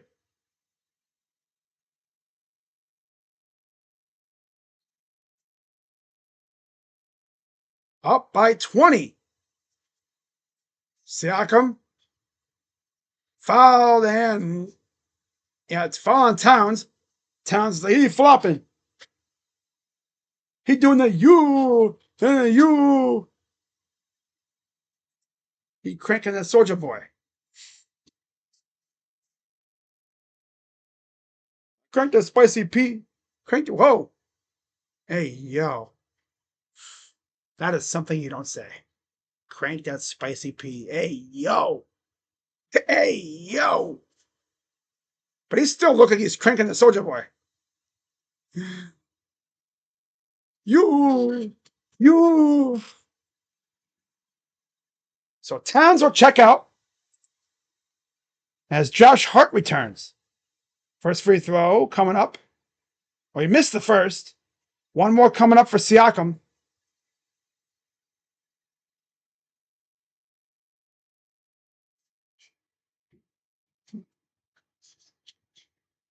Second free throw coming up is good. Approaching halfway through the third quarter already. Here's Brunson. Inside, had Hart all alone, but it goes out of bounds.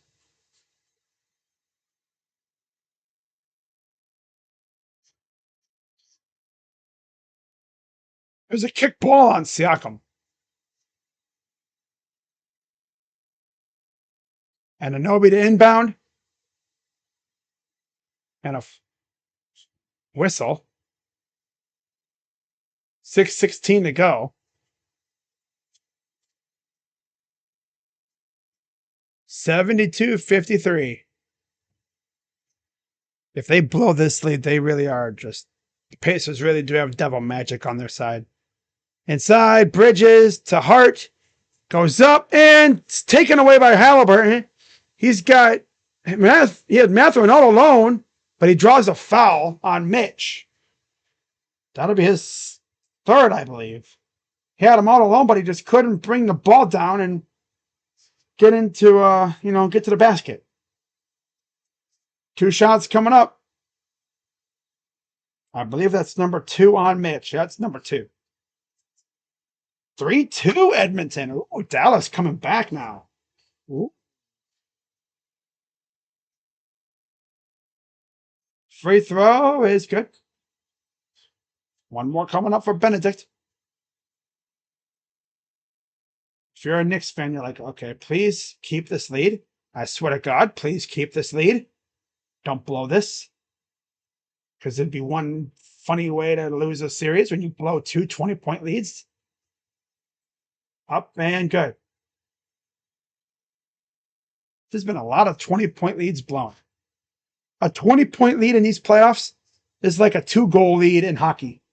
Or even 3-goal lead. Not safe.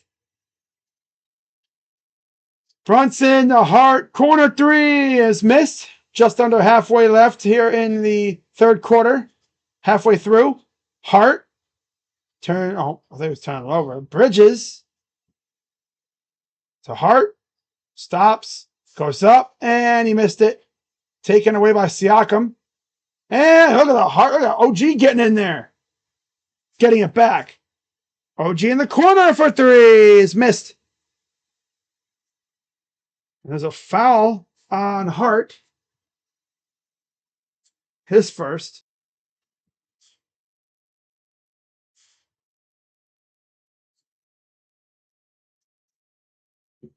Man. Yeah. Oh, yeah. But yeah, what up, New York? Hey, yo. 5:22 to go here in the third.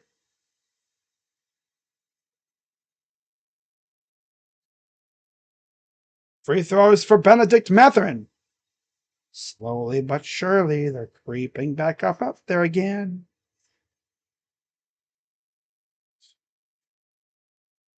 Devil Magic activated. Free throws, good. And now Toppin enters for Siakam. They need Brunson to take over again. Brunson's got 24 points. He's shooting extremely efficient tonight. They need him to take over. Put the Pacers away tonight. Or at least in this game. Extend the series. And of course, the ultimate goal is to get back here on Monday for Game 7.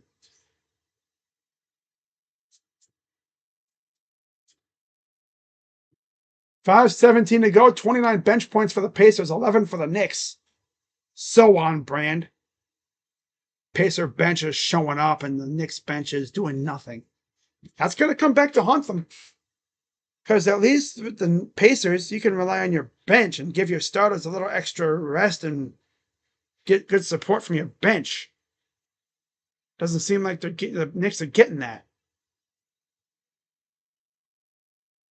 Here's Brunson. Drive, kick out. Three for Hart is missed. Eventually, this stuff keeps up. Them tired legs are going to take effect. Meanwhile, the Pacers are relatively fresh because they go deeper in the bench. Inside, Toppin is spinning and fouled.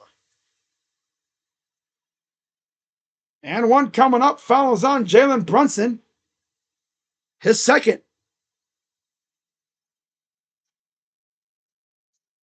All of a sudden, they're right there. Down by 13. Free throw coming up. 4:50 to go in the third. 8 points for Toppin. And good. You know the Pacers are going to be hanging around. 4-2 Edmonton. Ooh. Okay, Edmonton, I see you. All right, 4:43 to go here in the third quarter. Brunson inside and yeah, Bridges all alone gets the two. 4:30 to go. Inside, Toppin up and in for two. Connor McDavid. Playoff goal. Wow. And there's a foul on Halliburton. That'll send Mitchell right. Here we go with this crap again. You know what would make this even worse? Is if the NBA adopted the NCAA's 1-and-1 rule for bonus free throws. Right? When you hit the bonus in the NCAA in basketball, it's a 1-and-1. You make the first, you get the second. If you miss the first, that's it. That would just lead to more of this stuff. You want to be in the bonus because, like, well, you know, once you're in the bonus, you start doing the hacker crap, and then you get this stuff. That's probably why we would never see the 1-and-1 stuff in the NBA.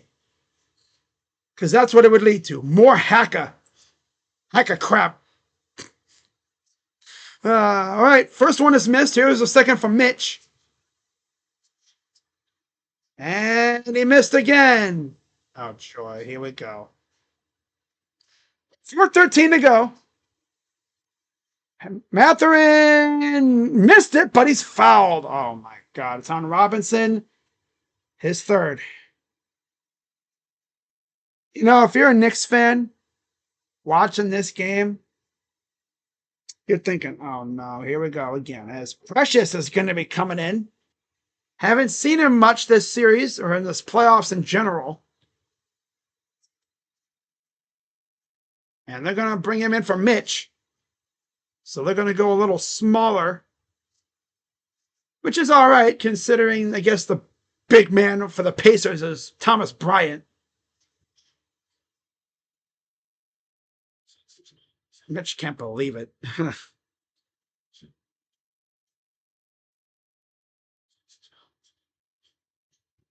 All right, one more free throw to cut it to 10.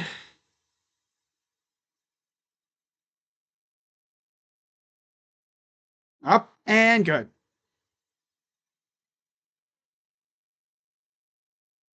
Here's Bridges.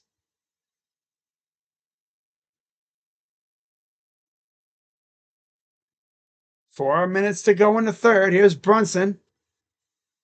Drives inside, goes up, got it.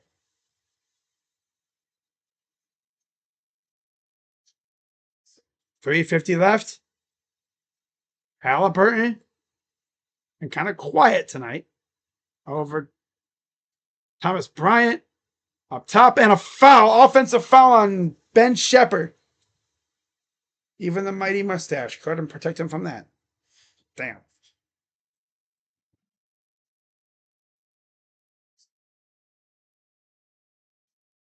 But like I said, if you ask me, do these two teams stand a chance against the Thunder? Things would have to happen. Brunson would have to go nuclear to keep up with Shea. And the Knicks would actually have to have their bench show out too. Because they would get worked by the Thunder bench. Especially like Isaiah Joe and Caruso and them. They show up every game. Not to mention the big men.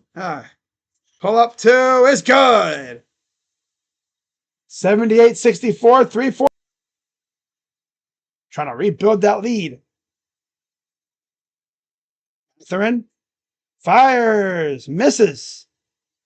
Brunson takes it back. Walks it up against Toppin. Brunson, step back three. It's good. And the foul? Wow. He went down after Toppin, just kind of reckless and just ran into him. Yeah, it's a foul. And one. Yep, 4-point play coming up. You might be looking at this, though, for like a 2. If it is, that means if it's a flagrant, free throw, and ball. Wow.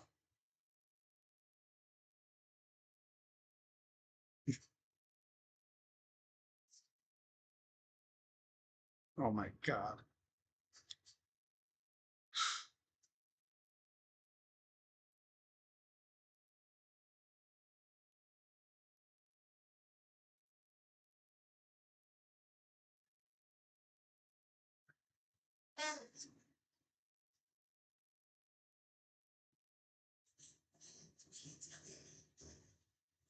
Ben Stiller.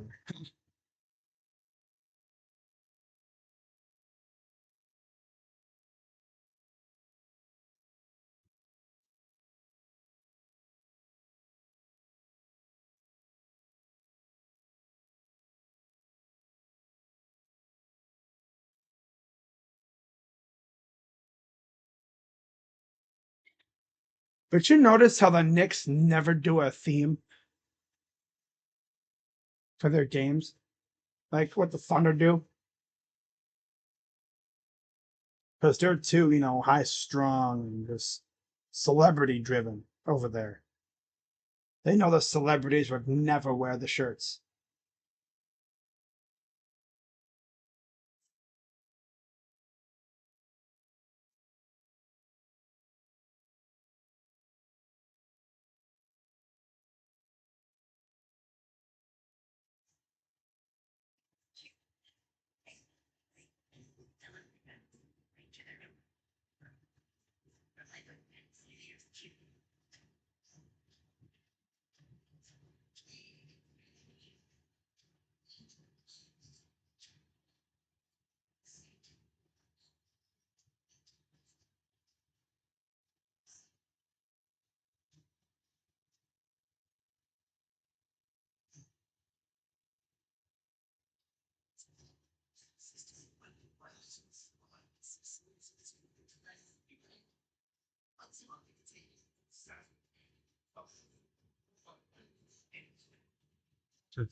So there's a foul on Toppin, obviously.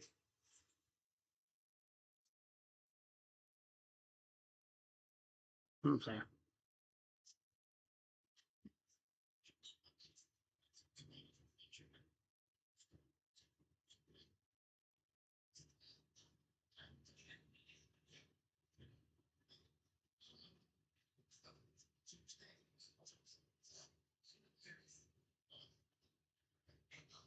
Oh man.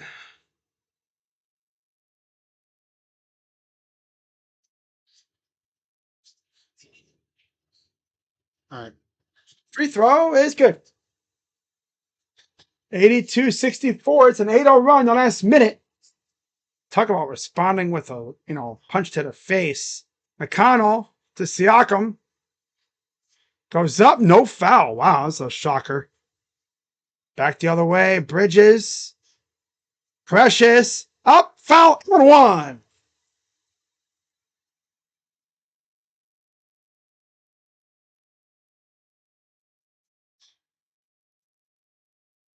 Fouls on TJ McConnell, his first.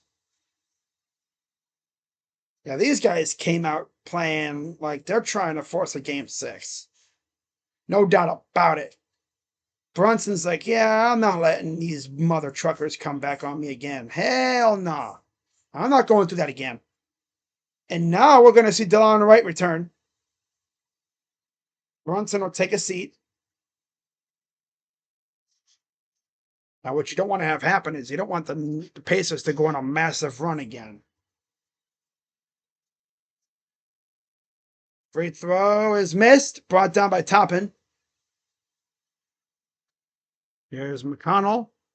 Shepard to Toppin. Toppin drives, goes up, misses.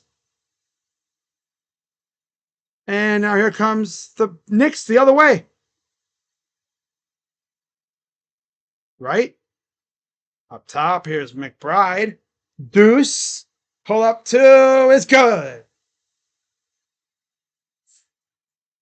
Miles McBride.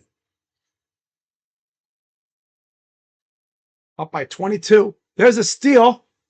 DeLon Wright. Up underneath, and he missed it. Matherin racing the other way. It's a 3-on-3. Goes up and a foul. Oh, that's a hard foul. That'll send Siakam to the line for 2. Foul is on McBride. His second. Right there.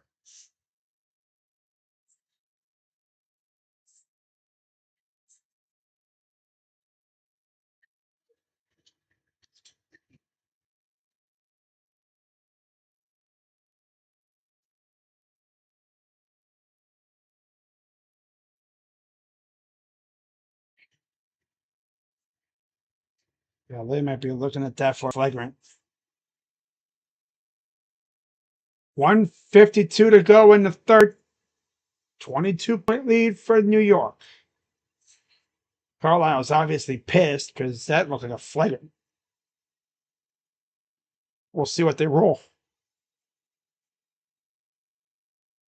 Pickett leading the Browns QB race. Wow, Pickett. Yeah, they're gonna trade Kenny Pickett. I just feel like it. Yeah.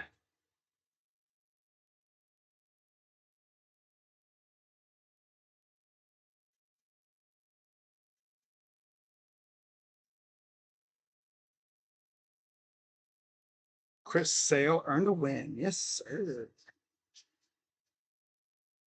Wonder how my fantasy team is doing. All right, so replay supports the call. No flagrant or anything.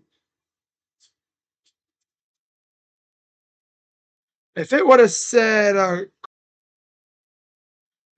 said car reversed or whatever, they would have said flagrant. Yeah. Oh, 25. Hey, yo. Damn, Toronto, they beat the A's by 12. Damn. The lineup didn't do me anything, but oh well. Still losing by 41. Of course. So Walker enters for Toppin.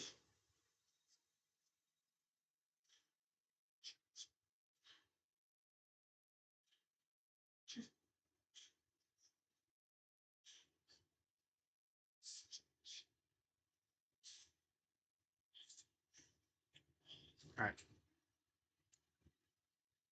All right, free throws for Siakam. Free throw up and good.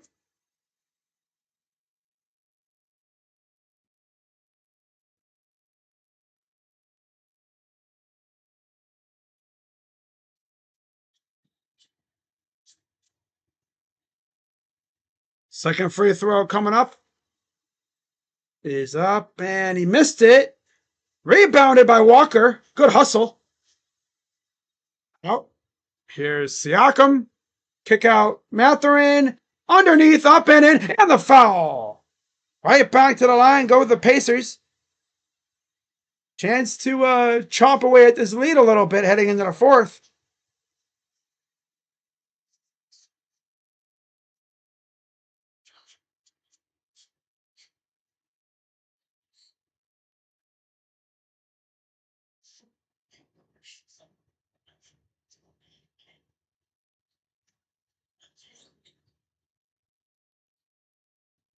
All right. Free throw good. 15 points for Benedict Mathurin off the bench. 1:35 to go. 86-68, so 18-point lead.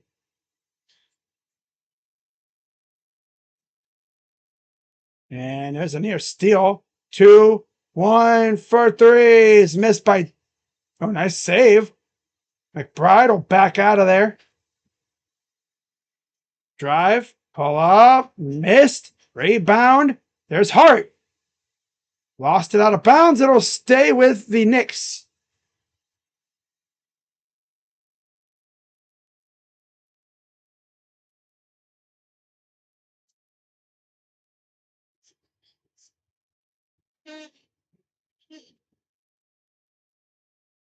.106 to go. Backing down against Mathurin. Pull up. Missed. 57 seconds to go. Mathurin. Corner. Siakam. Mathurin working against Hart. Siakam. Drive. Spin. Open. Shepherd. 3. 38 seconds and counting. Hart fouls Hart. No, Walker fouls Hart. That'll send him to the line for 2.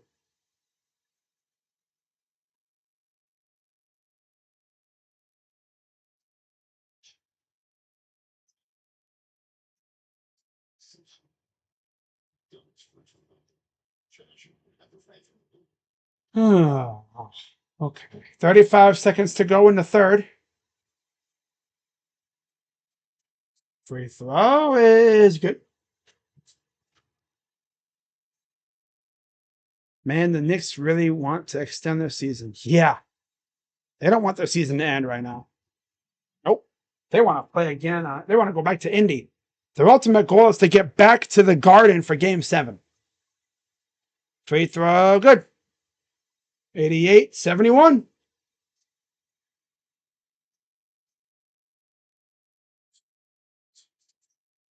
Mathurin. Drive. Pull up. Good. 24 seconds to go. 88-73.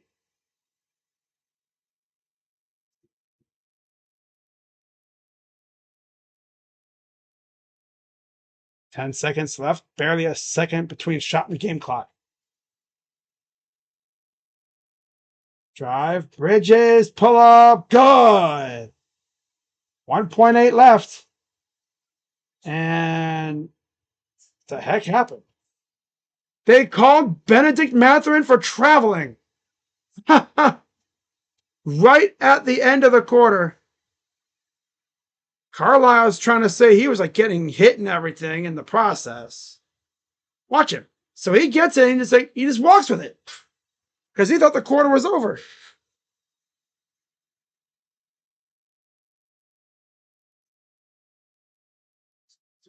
So I believe that's it for the quarter.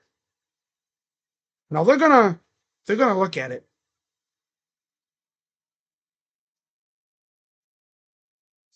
Yeah, they're gonna look at this. They're gonna look at this.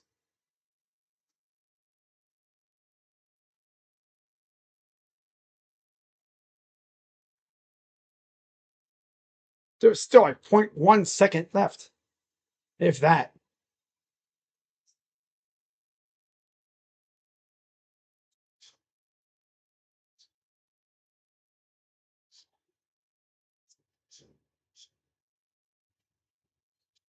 That's just tough, right? You thought the quarter was over.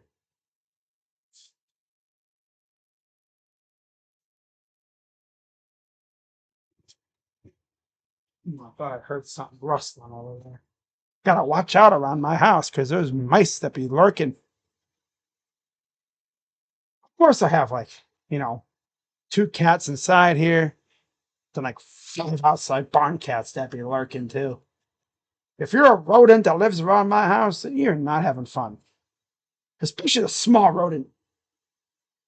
Because you either got to deal with, mainly the cats that live around here, but not only the animals that live here or that are around here, but the wild animals too. Snakes, birds. There's a lot of birds. I've heard owls outside before too. That's pretty cool.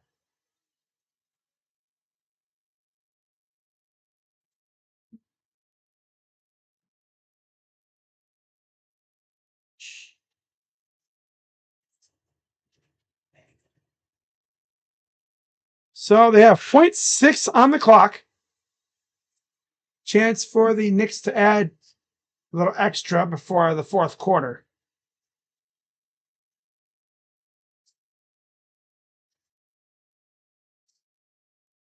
Here's the inbound. Towns turnaround is airballed, and that's it for the third quarter. This time for real. Trying to say he was fouled, but no.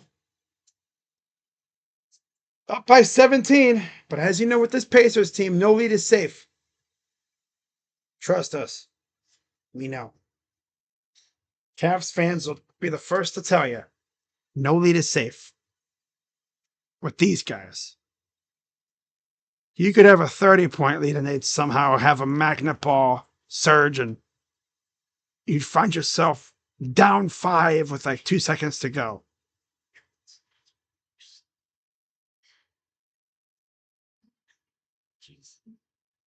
Hmm. All right.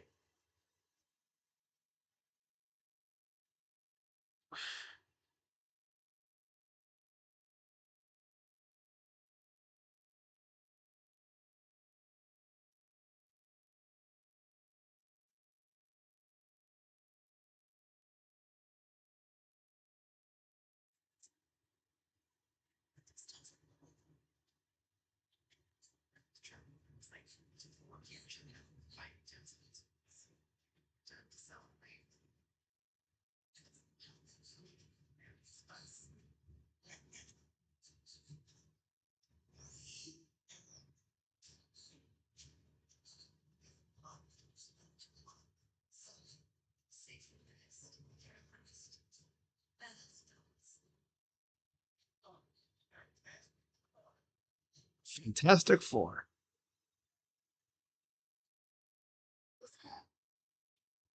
What is this thing?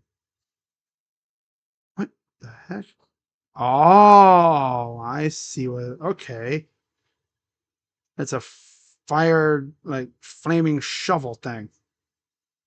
Well, that's different. It's like an axe. It's like it's on fire. It's like scalding hot.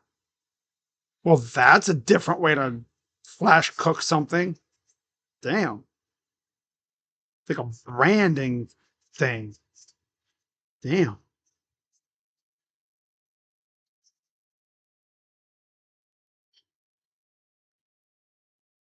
All right.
All right.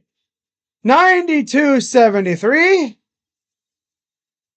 After Landry Shamet made a step back J. And now Shamet fouls Matherin, and he'll go to line for two. As the Pacers try to finish this off, but they're going to need another one of them crazy comebacks.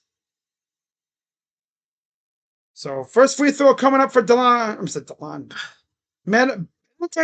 Matherin. Free throw is good.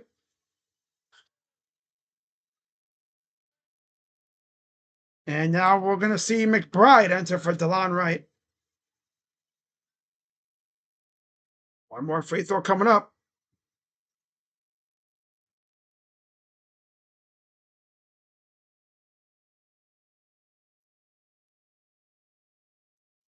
It's up and good.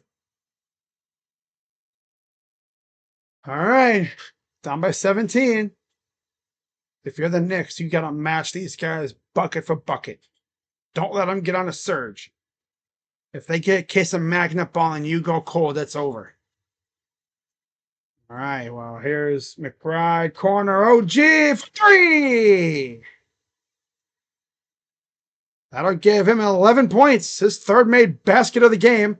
McConnell off balance for two. If you let the Pacers get within 10, oh, that's when they get that taste, that blood in the water feeling, and they just attack you. Then they won't miss. We know that feeling. You're powerless. Like, they keep making it and they can't miss. Damn it. Towns up and in, and he missed it.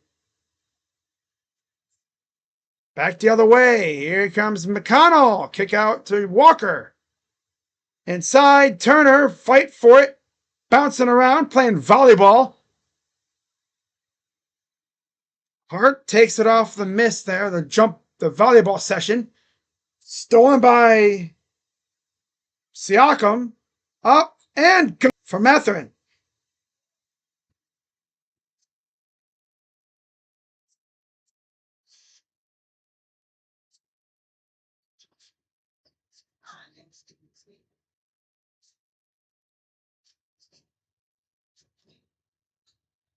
All right, well, here's McBride. I'm on the screen. Towns goes right in there and draws a foul on Walker. You do not want the Pacers to get within 10. Because if that's the case, like I said, they smell that feeling like, oh, right there. Then they won't miss. And then you're literally screwed.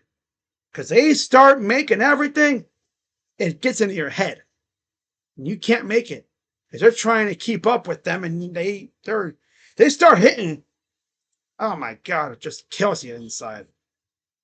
Man. Like you just want to crawl in a hole. It's like you know what's coming. Free throw, missed the first. This is their bench in the game, too. Siakam's out there, Turner with Walker, McConnell, Mathurin. You know how they come back in the game. You start hitting, it's like, oh no, here we go. Gets in your head. Like, oh no, here we go. Free throw, good. Splits the pair. 96-79. Knicks trying to force a game 6 back in Indiana. McConnell underneath, lost the ball to the Knicks. Landry Shamet coming up big with these defensive stops. Who would have thought? He's all over McConnell. They could have argued it was off of Shamet, but it was close. 9:33 to go and counting here in the fourth. Here's Hart against Siakam. Over to OG.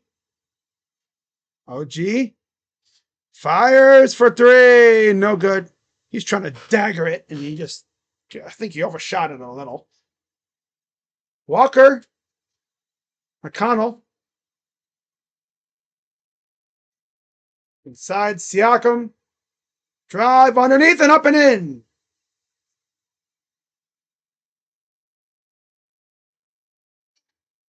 $8:53 to go here in the fourth. If you're a Knicks fan, that clock is going tick, tick, tick, tick, tick. You're like, come on, speed up already, damn it. By the way, it's 4-3 Edmonton. 3 is missed again. Oh, God. Oh, no, it's starting to happen, isn't it? McConnell lost the ball. Here comes Hart. It's a 2-on-3. Here's Towns. Goes up, and he lost the ball. Here comes Walker up. McConnell over to Mathurin. A Walker. Corner. Turner. Walker for three. It's good. 12-point game. Oh, God. Here we go again. Pacer magnet ball activated, I think. Who do you want to win? Man, I'm not trying to see the damn Pacers make it, bro. You mean you'd rather see New York? The way I see it, nobody beating Thunder. No. These teams ain't beating the Thunder. They might win a game or two, maybe 7, but maybe they force a 7-gamer, but they ain't beating the Thunder, not the way they're playing. Did you not see what they did to the Timberwolves last night? You think the Pacers magnet ball thing is crazy? The Thunder take what the Pacers have done with their magnet ball syndrome, what I call it. That's like double. Because they do what the Pacers do in a quarter in a span of like half that. I've seen the Thunder literally. I've told this story a couple times. I'll be watching a Thunder game, right? Let's say the Cavs already played. I'm done for the night. I just streamed. I got the Thunder game on. I'm kind of, in the background, listening to it. Every once in a while, I glance up, see what the score is. 1 minute I look, Thunder are maybe losing by 5 or something. It's like, oh, okay, it's a good game. I look away, I look down at my computer, I'm typing something, maybe I'm tweeting, watching a video. I look up again, Thunder up 20.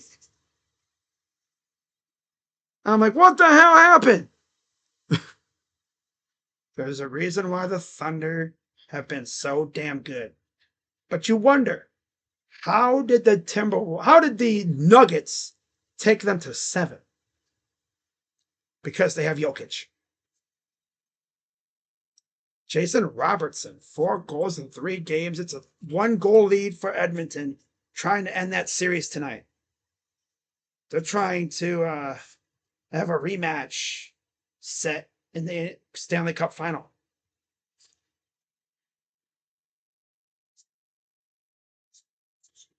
So our Knicks called timeout. We're going to see Mikal Bridges and Brunson return for McBride and Shamit. Halliburton's in for Benedict Mathurin. Nesmith's in for Siakam. And McConnell will come out. And we'll see who comes in for him here. Probably Toppin? No, it wouldn't be Obi, would it? I'm curious. Down by 12. Like I said, you let this team get within 10. It's like they smell blood in the wall. Now it's 5-3 Edmonton. Edmonton's always been able to respond with a goal of their own. Got to give them credit for that. But then, Dallas going to try and pop another one in there. Still 16 minutes left in that one. So yeah, Saturday would be game 6 back in Indiana. NBA Finals start Thursday, June 5th. Week from today. All right, here we go. 8:04 to go in the game. Up by 12. Bridges out there. You see Josh Hart's actually out there. Okay. Nesmith, Turner. Nembhard is in for McConnell. All right. Okay, here's Brunson. Working against. Oh, watch out. Tied up with Walker. And we'll have a jump ball.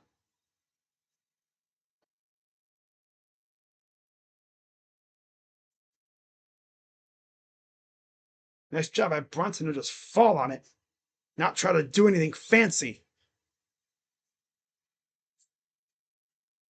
All right. Walker versus Brunson. Taken by the Pacers. Up ahead, here's Nesmith.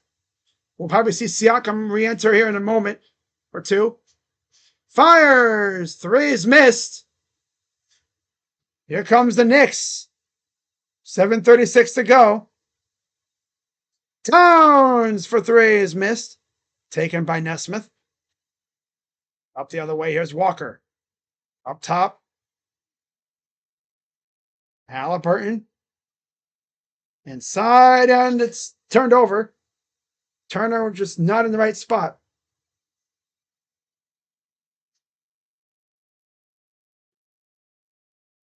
Halliburton's got 6 points. Only made 1 shot. Damn. Here's Hart against Nembhard. Hart drives up. Foul. 1. And 1 for Josh Hart. Foul is on Nembhard. His 4th.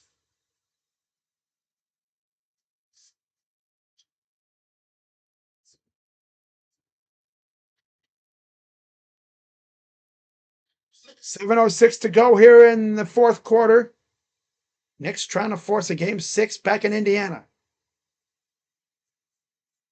Free throw is no good. 14-point lead. Halliburton goes over to Nesmith.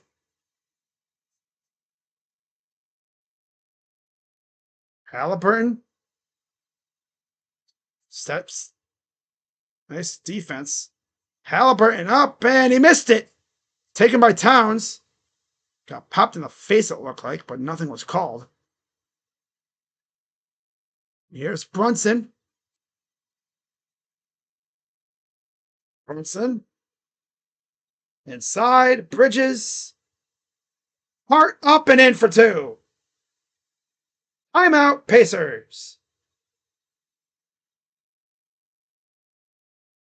This is without a doubt the most resistance the Pacers have faced all playoffs. Because obviously they're not facing an injured Bucks team with no Dame and a compromised bench that really didn't do much. Well, all you had to do was stop Giannis and you won the series, pretty much. And you're not facing another health compromised team in the Cavs with a deep bench, but they were cursed by Brick City a lot. Brick ball, where all they would do is just truck up bricks because they start trying to just throw it at the rim and hope it'd go in. It's not really a good thing to do when you're trying to make a comeback. Knicks are really playing like they're trying to force a game 6, and obviously the ultimate goal is to get back to the Garden for game 7 on Monday. And then, of course, you'd have Tuesday and Wednesday as off days. Although mainly just one day. Because you have one true off day, which would be more like a travel day. Because then the 4th would be media day. And then, of course, the 5th is game 1.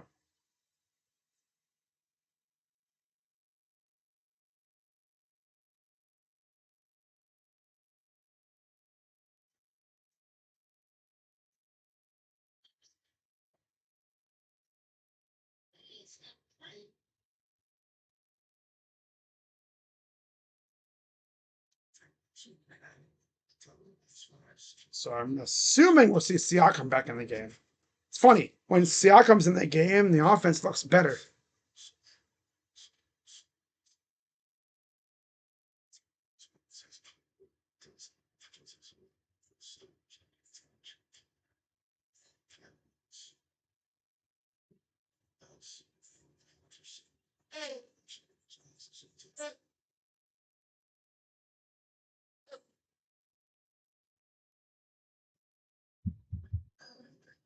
All right.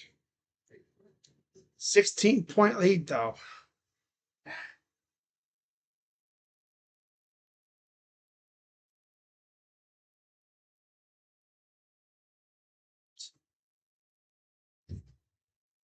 So Walker will exit. Siakam's back in for Walker. And Nemhard will take a seat. I'm pretty sure this will be Mathurin returning for him.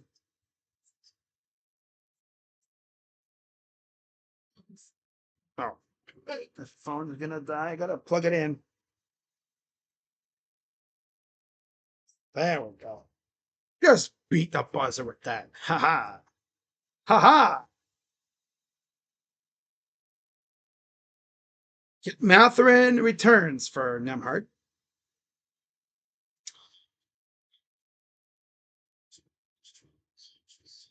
Approaching halfway through the 4th quarter. Knicks have done a fantastic job keeping the Pacers at bay. It all started with that nice little first quarter that they had. But you know that there could be a run by the Pacers, and that'll make things interesting. Here's the Halliburton. And a turnover almost. Saved by Mathurin. 3 is missed by Nesmith. 6 minutes to go in the game. Halfway through the quarter.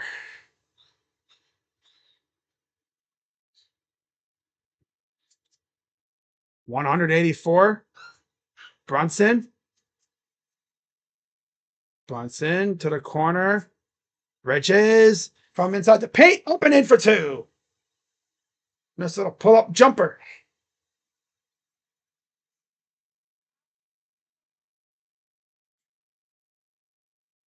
Up and Mathurin gets doubled and a foul. That'll be on Mikal Bridges, his first. And now we will see Nemhard return for Nesmith.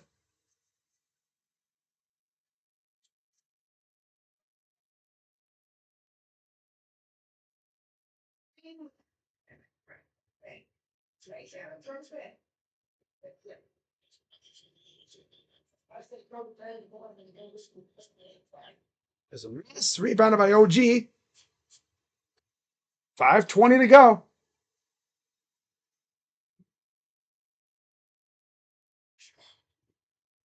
Drive, kick out, OG. Up top, Towns. 3 is missed. Brought down by Halliburton.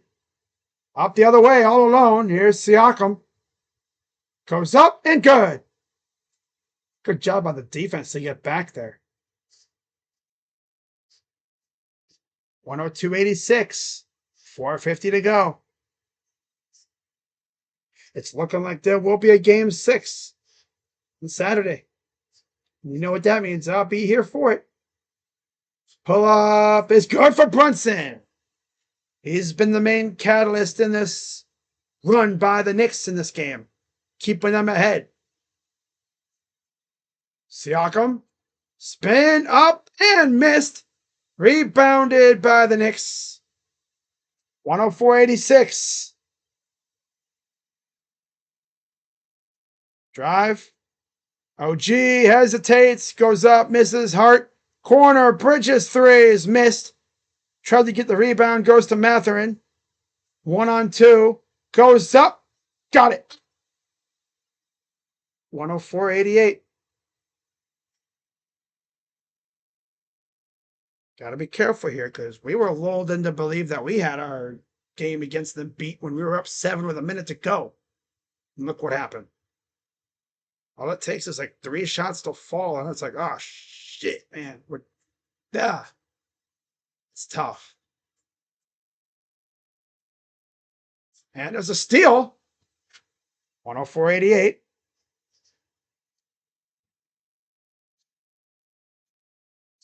Up and a foul. No points. It was on the floor. It's on Towns. His 5th.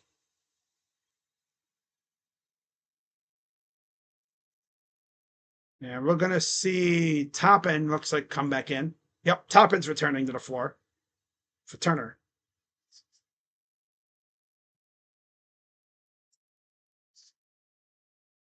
And we have a timeout, Knicks. Okay.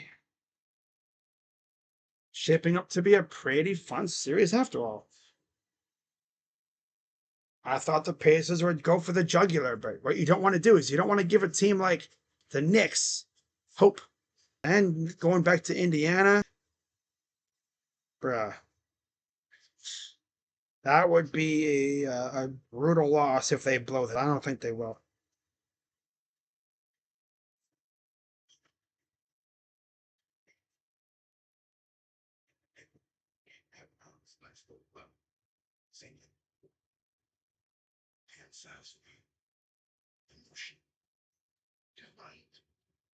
Those who take things seriously, seeking exceptional things, to do exceptional things, seeking those who first, till there's someone that has something for better. That's it.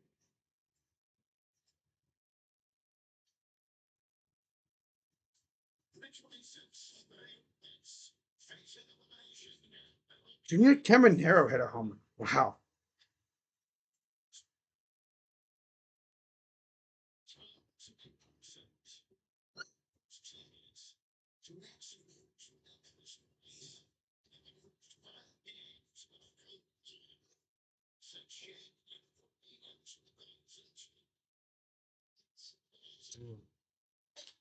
Huh?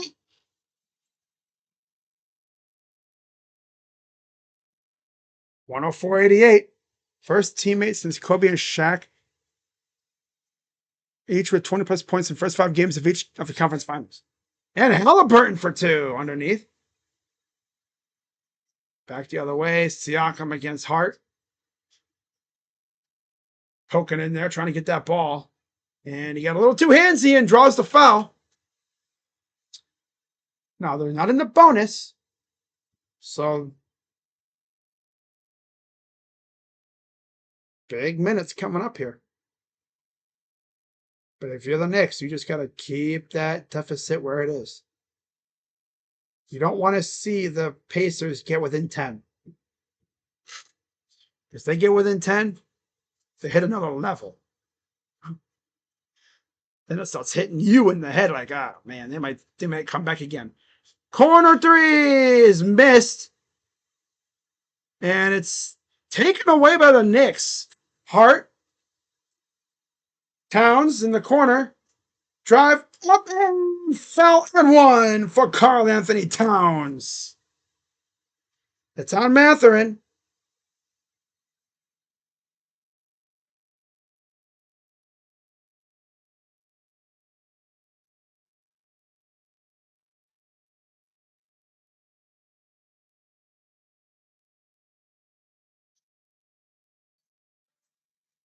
Yeah, he's doing a lot tonight, man. He's got 20, 22? Yeah, 22. Walker enters for Siakam. Shepard's in for Mathurin. McConnell's in for Halliburton. I think they're waving the white flag. Yeah. They're waving the white flag here, I think. They took out Halliburton. Yeah. He's like, we'll get him in game 6. 2:44 to go here in the game. Free throw coming up for Towns. And they missed it. Rebounded by Toppin. He'll give it off. McConnell. Toppin for 3. No. Brought down by Hart.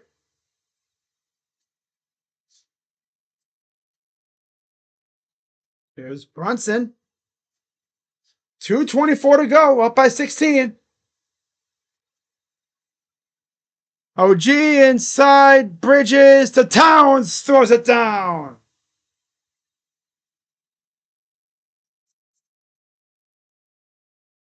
McConnell gives it to Shepard.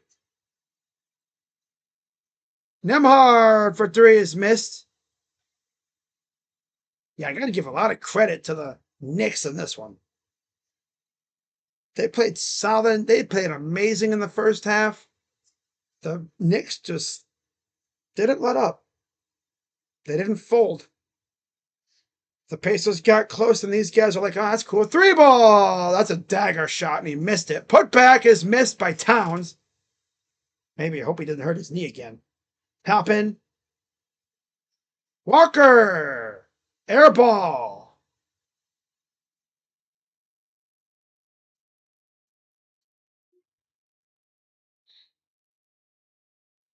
Timothy Chalamet. There's Spike Lee. Waving that towel, I guess, fanning the flames.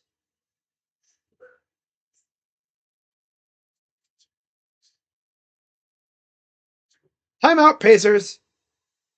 They're probably fully going to pull the plug on this one and say, see you in game 6. Again, the problem is, though, the longer it takes to finish this off, less chance you have of really resting up. Because, again, you have a chance of hurting yourself in game 6. And you need all the help you can get against that Thunder team. Because, my God.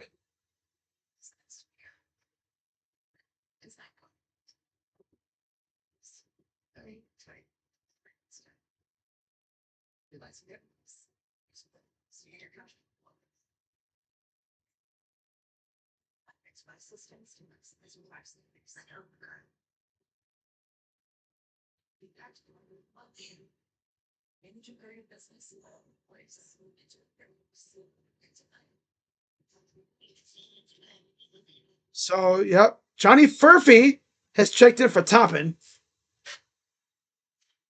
There's a look at the camera crews. Cameramen walking around. They're going to have a job for at least another game.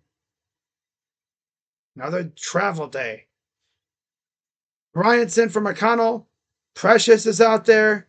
So it's Nembhard, Walker, Furphy, Bryant, Shepard for the Pacers. And Anunoby, Achua, McBride, Hart, and Shepard from Shamet for the Knicks. And Anunoby, Achua, McBride, Hart, Shamet. Yep. About a minute to go. It's going to be a 3-2 lead now for the Pacers. Achua up and missed it. But you know how the Pacers have responded after losing a game? Just ask us. 3! Missed. We thought we actually had a chance to come back against them, too. But little did we know. Little did we freaking know we would forget how to play basketball in Game 5. And they would not freaking miss.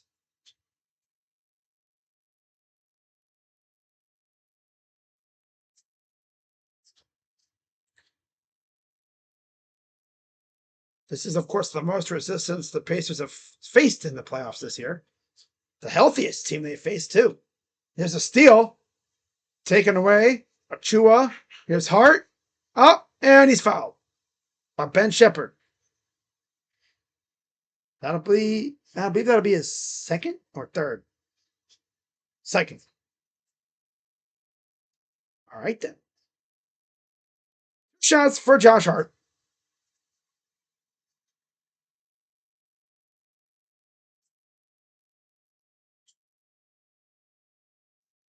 Knicks fans are going to... And there's PJ Tucker coming into the game. Wow.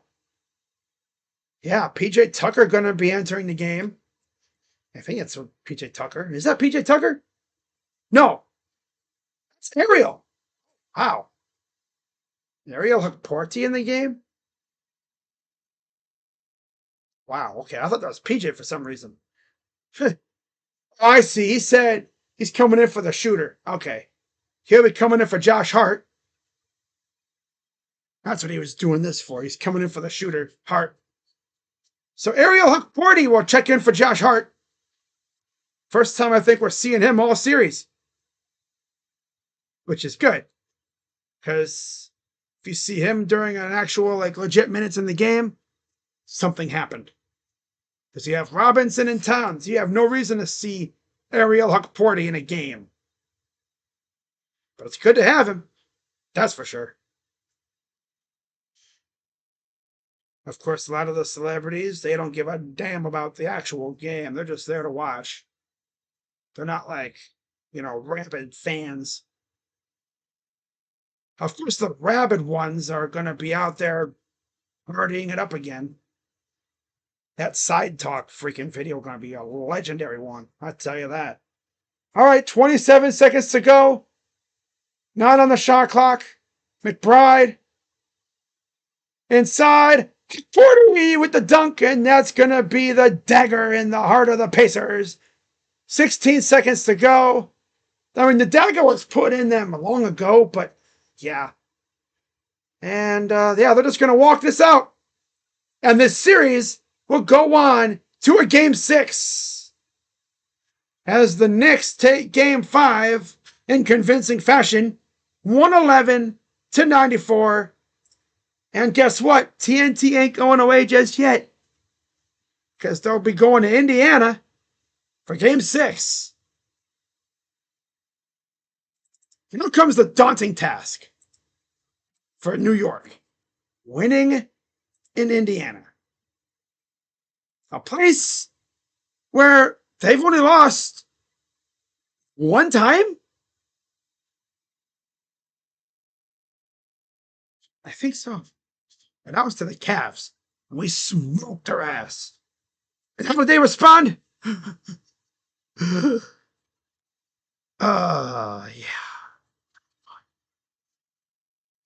It wasn't fun. They came to Cleveland and beat our ass. Like we forgot how to play basketball.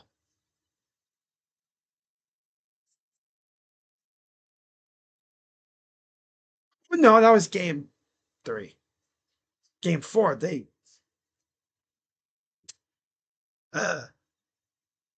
smoked our ass. Then they moved to Cleveland, and they did the same thing. Wasn't as bad, but we forgot how to play basketball. Just couldn't get through. All right, let's take a look at the box score. And then I'm heading out of here. So for the Pacers in the loss, really nobody did good. 15 for Siakam. He was 5 of 13 from the field. Eee. Wow. Your leading scorer was 5 of 13 from the field. just one of those games. 15 for him, 8 points for Tyrese Halliburton, fresh off a playoff triple-double. His second of his career, the most by a Pacer in the playoffs, which is insane. That's how he follows it up with a stinker. 8 points for Tyrese, 6 for Nemhard, 5 for Turner, and 3 for Nesmith. Off the bench, 23 from Matherin, 11 from Toppin, 8 from Shepard, 7 from McConnell, and 6 from Walker, and 2 from Tony Bradley. Overall, 30 of 74 from the field, 40.5%. Not too bad. Not bad at all, really. 10 of 30 from 3, 33%. And 24 of 29 from the line, 83%. Again, not too shabby. 40 rebounds, 20 assists, 10 steals, 7 blocks, 19 turnovers that'll get you, 22 fouls. And then you look at the Knicks. 4 of their 5 starters scored in double figures. 32 from Brunson, 24 from Towns. They led the way. They played like they are not trying to see their season end tonight. They're trying to go back to Indy, and that's exactly what's happening. 12 for Bridges, 11 for Anunoby, 6 for Robinson. Made all their shots from the field, 3 for 3. Not too shabby either. 12 for Hart off the bench. Now he wants to score double figures. Of course, double-double for him, as usual. Common practice for him at this point. 5 apiece for McBride and Shamet. And 2 for Hukporti and Achua. So Panthers-Oilers. Stanley Cup final rematch. Wednesday, June 4th in Edmonton. Game 1. Nice. Overall, 44 of 89 from the field, 49%. 8 of 29 from 3, 28%. And 15 of 22 from the line, 68%. So close to 69. Nice. 45 rebounds, 22 assists, 10 steals, 3 blocks, 15 turnovers, and 22 fouls. So the difference was they made their shots. Yeah. They didn't stink it up. So the Knicks live on to fight another day. Now the best news is tomorrow, no stream. Yeah, you want first time. This is what's sad, right, about the schedule. Check this out.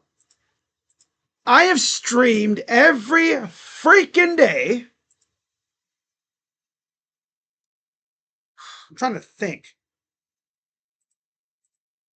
May 13th.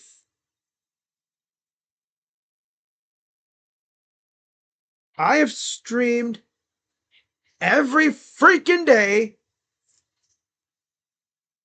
since what? May, like late May? I'm trying to think here. I've streamed a game every day since I think Thursday, May 15th. Because that was the finals. That was game 7. Yeah. May 21st was game 1. May 19th. Yeah. May 20th. Yeah, May 18th. I streamed May 18th. Yep.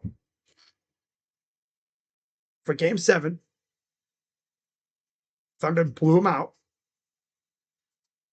And then I streamed every day since May 20th. So I've streamed every single day for over a week and a half. Every day. For the West and East finals. Yep. Because they alternate. So 20th, 21st, 22nd, 20. Yeah, every day. I streamed every freaking day for 9 days straight. Tomorrow is my first off day in 9 days, in pretty much 10 days. Pretty impressive, right? Pretty damn impressive. And you know I'm going to take advantage of it too. So I'm not streaming tomorrow. Tonight is the first time in 9 days I do not have to make a thumbnail for a stream tomorrow. I'm taking full advantage of it. Now, if this series had ended tonight, I might have done a Guardians game tomorrow. But I'm going to take full advantage of no stream tomorrow. And hopefully you guys do too. Rest up. I'm going to watch some other stuff, maybe some baseball. I'm still going to watch the Guardians, of course. Hockey's done now for a week now or so. Now, the best thing about the hockey series, they alternate with the NBA.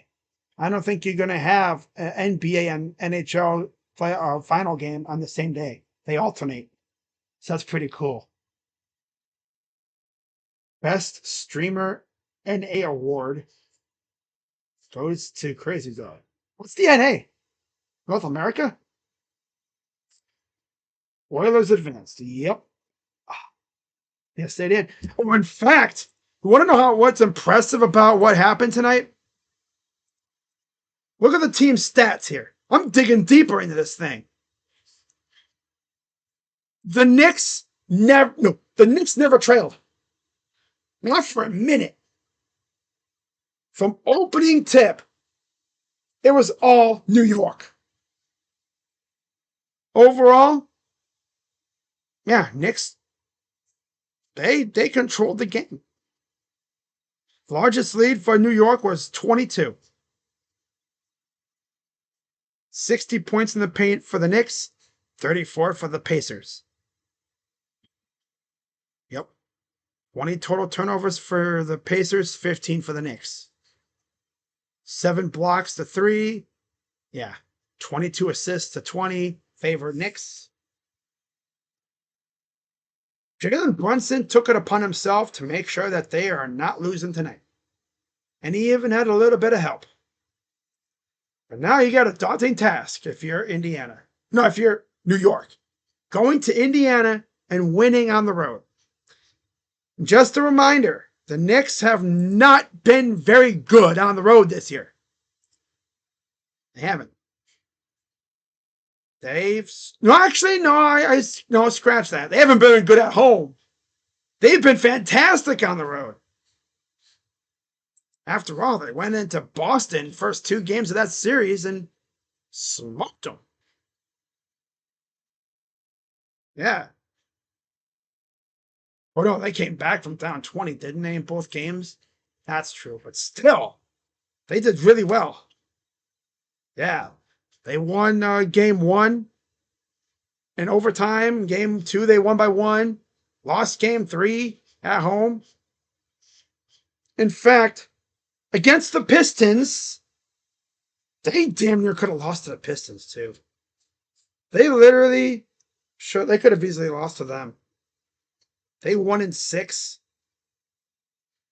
But think about most of their wins were by 1 possession. They could have lost game 3, lost game 4, lost game 5. They were losing game 6. They could have won game 7. They lost. That's insane. So then they squeak past them. And in that series, they went 2-0 on the road, 3-0 on the road, 1-2 at home against the Pistons. 1-2 at home against Detroit. They go to face Boston, win both on the road, lose at home, win at home, lose on the road, win at home. They flipped it. 2-1 at home. And 2-1 on the road. And so far against the Pacers, lose the first 2 at home, win on the road, lose on the road, and win at home. So game 6 will be huge. And probably Shea. Oh, MVP. Okay. I see. North America. Okay. I'm flattered. Okay. Who would be finals MVP? MPV if Knicks win the title. Cat or Brunson? Brunson. Mm-hmm. That's my opinion. To be Brunson. Yeah.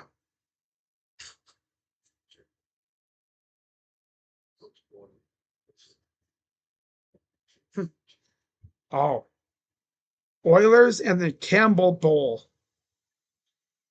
Last year, no touch. This year, they touched it. They're trying to change things around because they lost last year. Like, that's touching. Touch. Don't touch. Touch. I said don't touch. Touch. Do I have to follow you around all day? SpongeBob. Ah, ha, ha, ha, ha. Touch.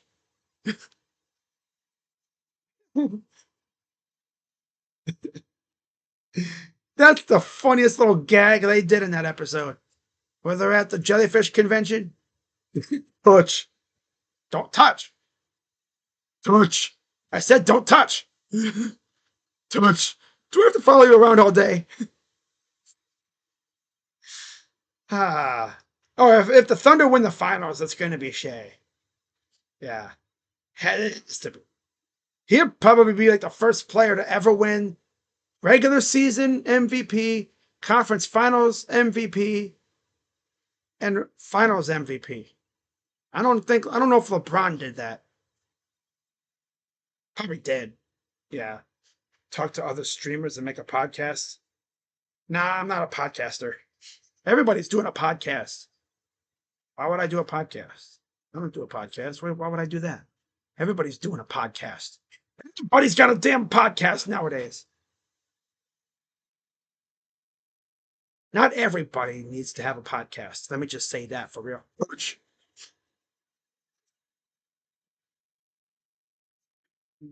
Oh man. Oh man, but yeah, I'm gonna wrap this up. So should be a fun game 6. I'll be live, as always. It'll feel weird not streaming tomorrow. But hey, it'd be a day off for me, finally. Streamed every freaking day of this damn round. Ay, ay, ay. But yeah, so shout out to Rays and Karam and Jamarian. I'm sure Jamarian's not too happy right now, but hey, that's just the way it is. Good win by the Knicks, though. Forcing a game 6. Teammates to each scored 20 plus points in the first 5 games of conference finals. Brunson and Towns this year, Kobe and Shaq 2002, and then they have to go back to like the 80s. What was it? Elgin Baylor? Did I just see Elgin Baylor featured? Or was that Jerry West and Elgin Baylor with the 1966 Lakers? I thought my eyes saw Elgin Baylor and Jerry West, the logo. Old 2K has always predicted future Thunder championship rings. Yep. I think this is the year the Thunder finally get that. But yeah, guys, I'm going to wrap this up, and I will see you all next tomorrow. If you're going to come around tomorrow, there's going to be no stream schedule because I'm not streaming tomorrow. I've streamed every day for the last 9 days. I'm going to take a break. Okay? Much deserved. So, now, of course, I say that. Watch the freaking Browns do something. Breaking. Browns trade for Chris Olave. Damn you. I'm trying to take a break, damn it. Man. What else would happen? No, the Guardians would do something. No, it's too early for them to make trades. They don't make trades until, like, damn near deadline day. That's the way they are. They're very patient. Unless, God forbid, they have a rash of injuries and they have to do something. They're very patient with their guys. They will do everything. Like, they will rely solely on what they already have. If they have to, they will maybe pluck somebody off the waiver wire. They'll claim somebody or try to. Or maybe they'll trade for a guy that was DFA'd, but they're not going to make a big time trade until like deadline day. And I don't know what they're going to do. It's still too early. We got almost 2 months. I appreciate the support, Rays. The kind words. Yeah. What's really sad is we have guaranteed 2 games now left of TNT. No matter what. 2 games left. Hoping the Knicks take it to 7 just so we can get a full, you know, experience. But then it's like, you realize if they take it to 7, whoever wins only has essentially 2 days of rest. And that's not even rest. Because the next day, you got to hop on a plane and fly out to OKC because the day before, I think you have media day or something. That's what they usually do. Like a media day shoot around thing, and then you have the game. So really, you have 1 day of rest, just like you've had now. Except you have one more day. Jacob Melton, Luis Baez, and Spencer Arrighetti for Class A.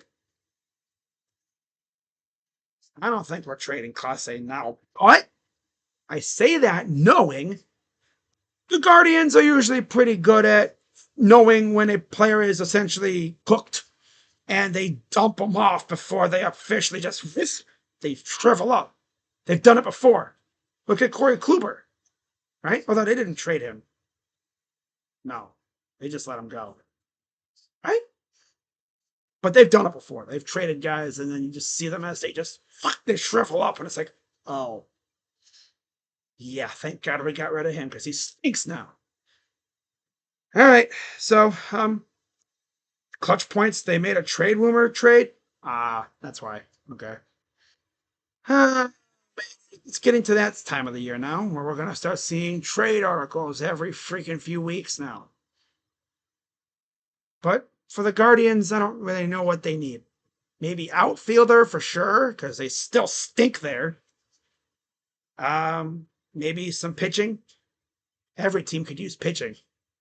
Can never go wrong with an outfielder or maybe a bullpen piece. I don't know. Hard to say. But I wouldn't be surprised if they just did nothing this year and relied solely on their farm.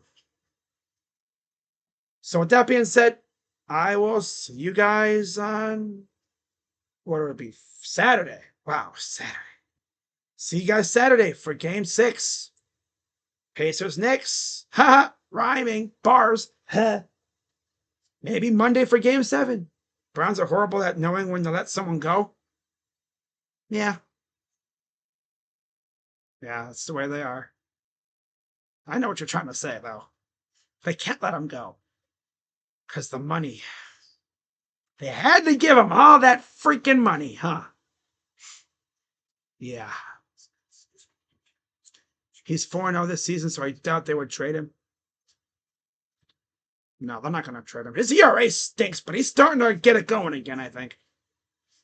Takes him about a few weeks to really get in the rhythm, I think. It also helps when the offense scores a lot.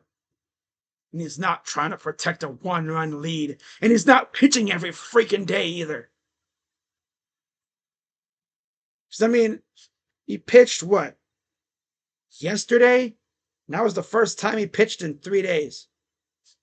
When you pitch every freaking day, constantly, it wears you out, obviously.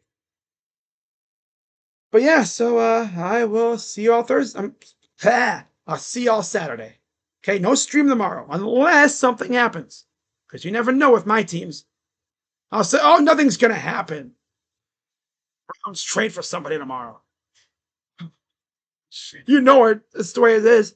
I mean, we're overdue for the classic Andrew Berry receiver trade. He's done one of those every year. Surprised he hasn't done one yet. Maybe he feels like he doesn't need to. But you look at the receiving corps for the Browns, they kind of, they're lacking. I don't know who they... You know, if the Browns traded for one of the Packers receivers, like Romeo Doubs or Christian Watson, hey, let's go. Jerry Jeudy and Christian Watson with Deontay Johnson as your top 3, with Tillman out there and maybe some Jamari Thrash. That's actually not a bad receiving corps. Right? I mean, we're trying to see our QB succeed, aren't we? We have a good running game. Our tight ends are pretty damn good, too. Unless they're just going to rely solely on their running backs and tight ends like some damn college football team. I don't know. guess we'll have to wait and see. But yeah, guys, I'll see y'all Saturday. Unless something happens, then I'll be right here. You know what it is. That being said, once again, final score 111-94. Knicks win, and they go to Indiana down 3-2. Chance to force a game 7 on Saturday. I want to see a game 7. That'd be so fitting, right? Guarantee us 2 more games of TNT before the NBA goes to NBC. And we get to the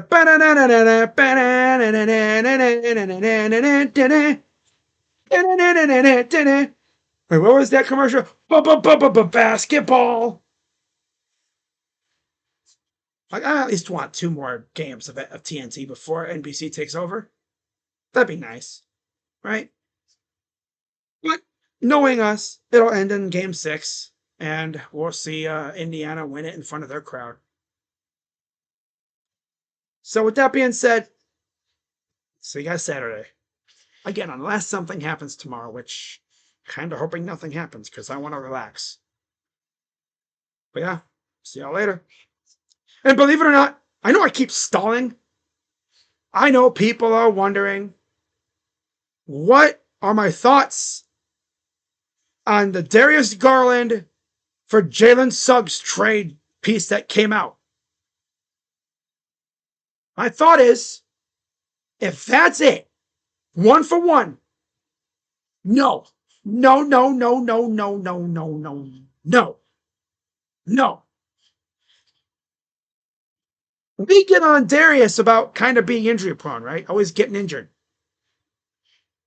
Jalen Suggs has played in like 53 games, 1 time in his career, at least 53. Talk about always injured. Now, when he's healthy, he's good. But if you're going to get Jalen Suggs, you need more. More. Now, actually, before I head out, see what happens? I start thinking about something, and then magic. See what they got on their roster that we could possibly get. Oh, Cole Anthony, $21 million with a player option in 26-27. Jonathan Isaac's only made $15 million if they want to go that route. I mean, if they could. I don't think they would, though. Goga? He'd be a good backup center, I guess. Black. Anthony Black, no. Gary Harris, he'll be essentially a rental with a $7.5 million team option. Franz is making $8 million next year. First year of an extension. His number goes way up. That's not happening. Jet Howard, no. De Silva? Rookie contract type. I mean, I wouldn't hate it. Corey Joseph, $3 million team option. Caleb Houston, $2 million team option. If they did like a combo, if they could, I don't know if they could do this, because people are going to be cooking up these kind of trades. Jalen Suggs, Corey Joseph, Tristan De Silva would make sense. I wouldn't mind Tristan De Silva. Yeah. I think a lot of Cavs fans wanted him in the draft too, so they'd be happy. Bataze and Harris.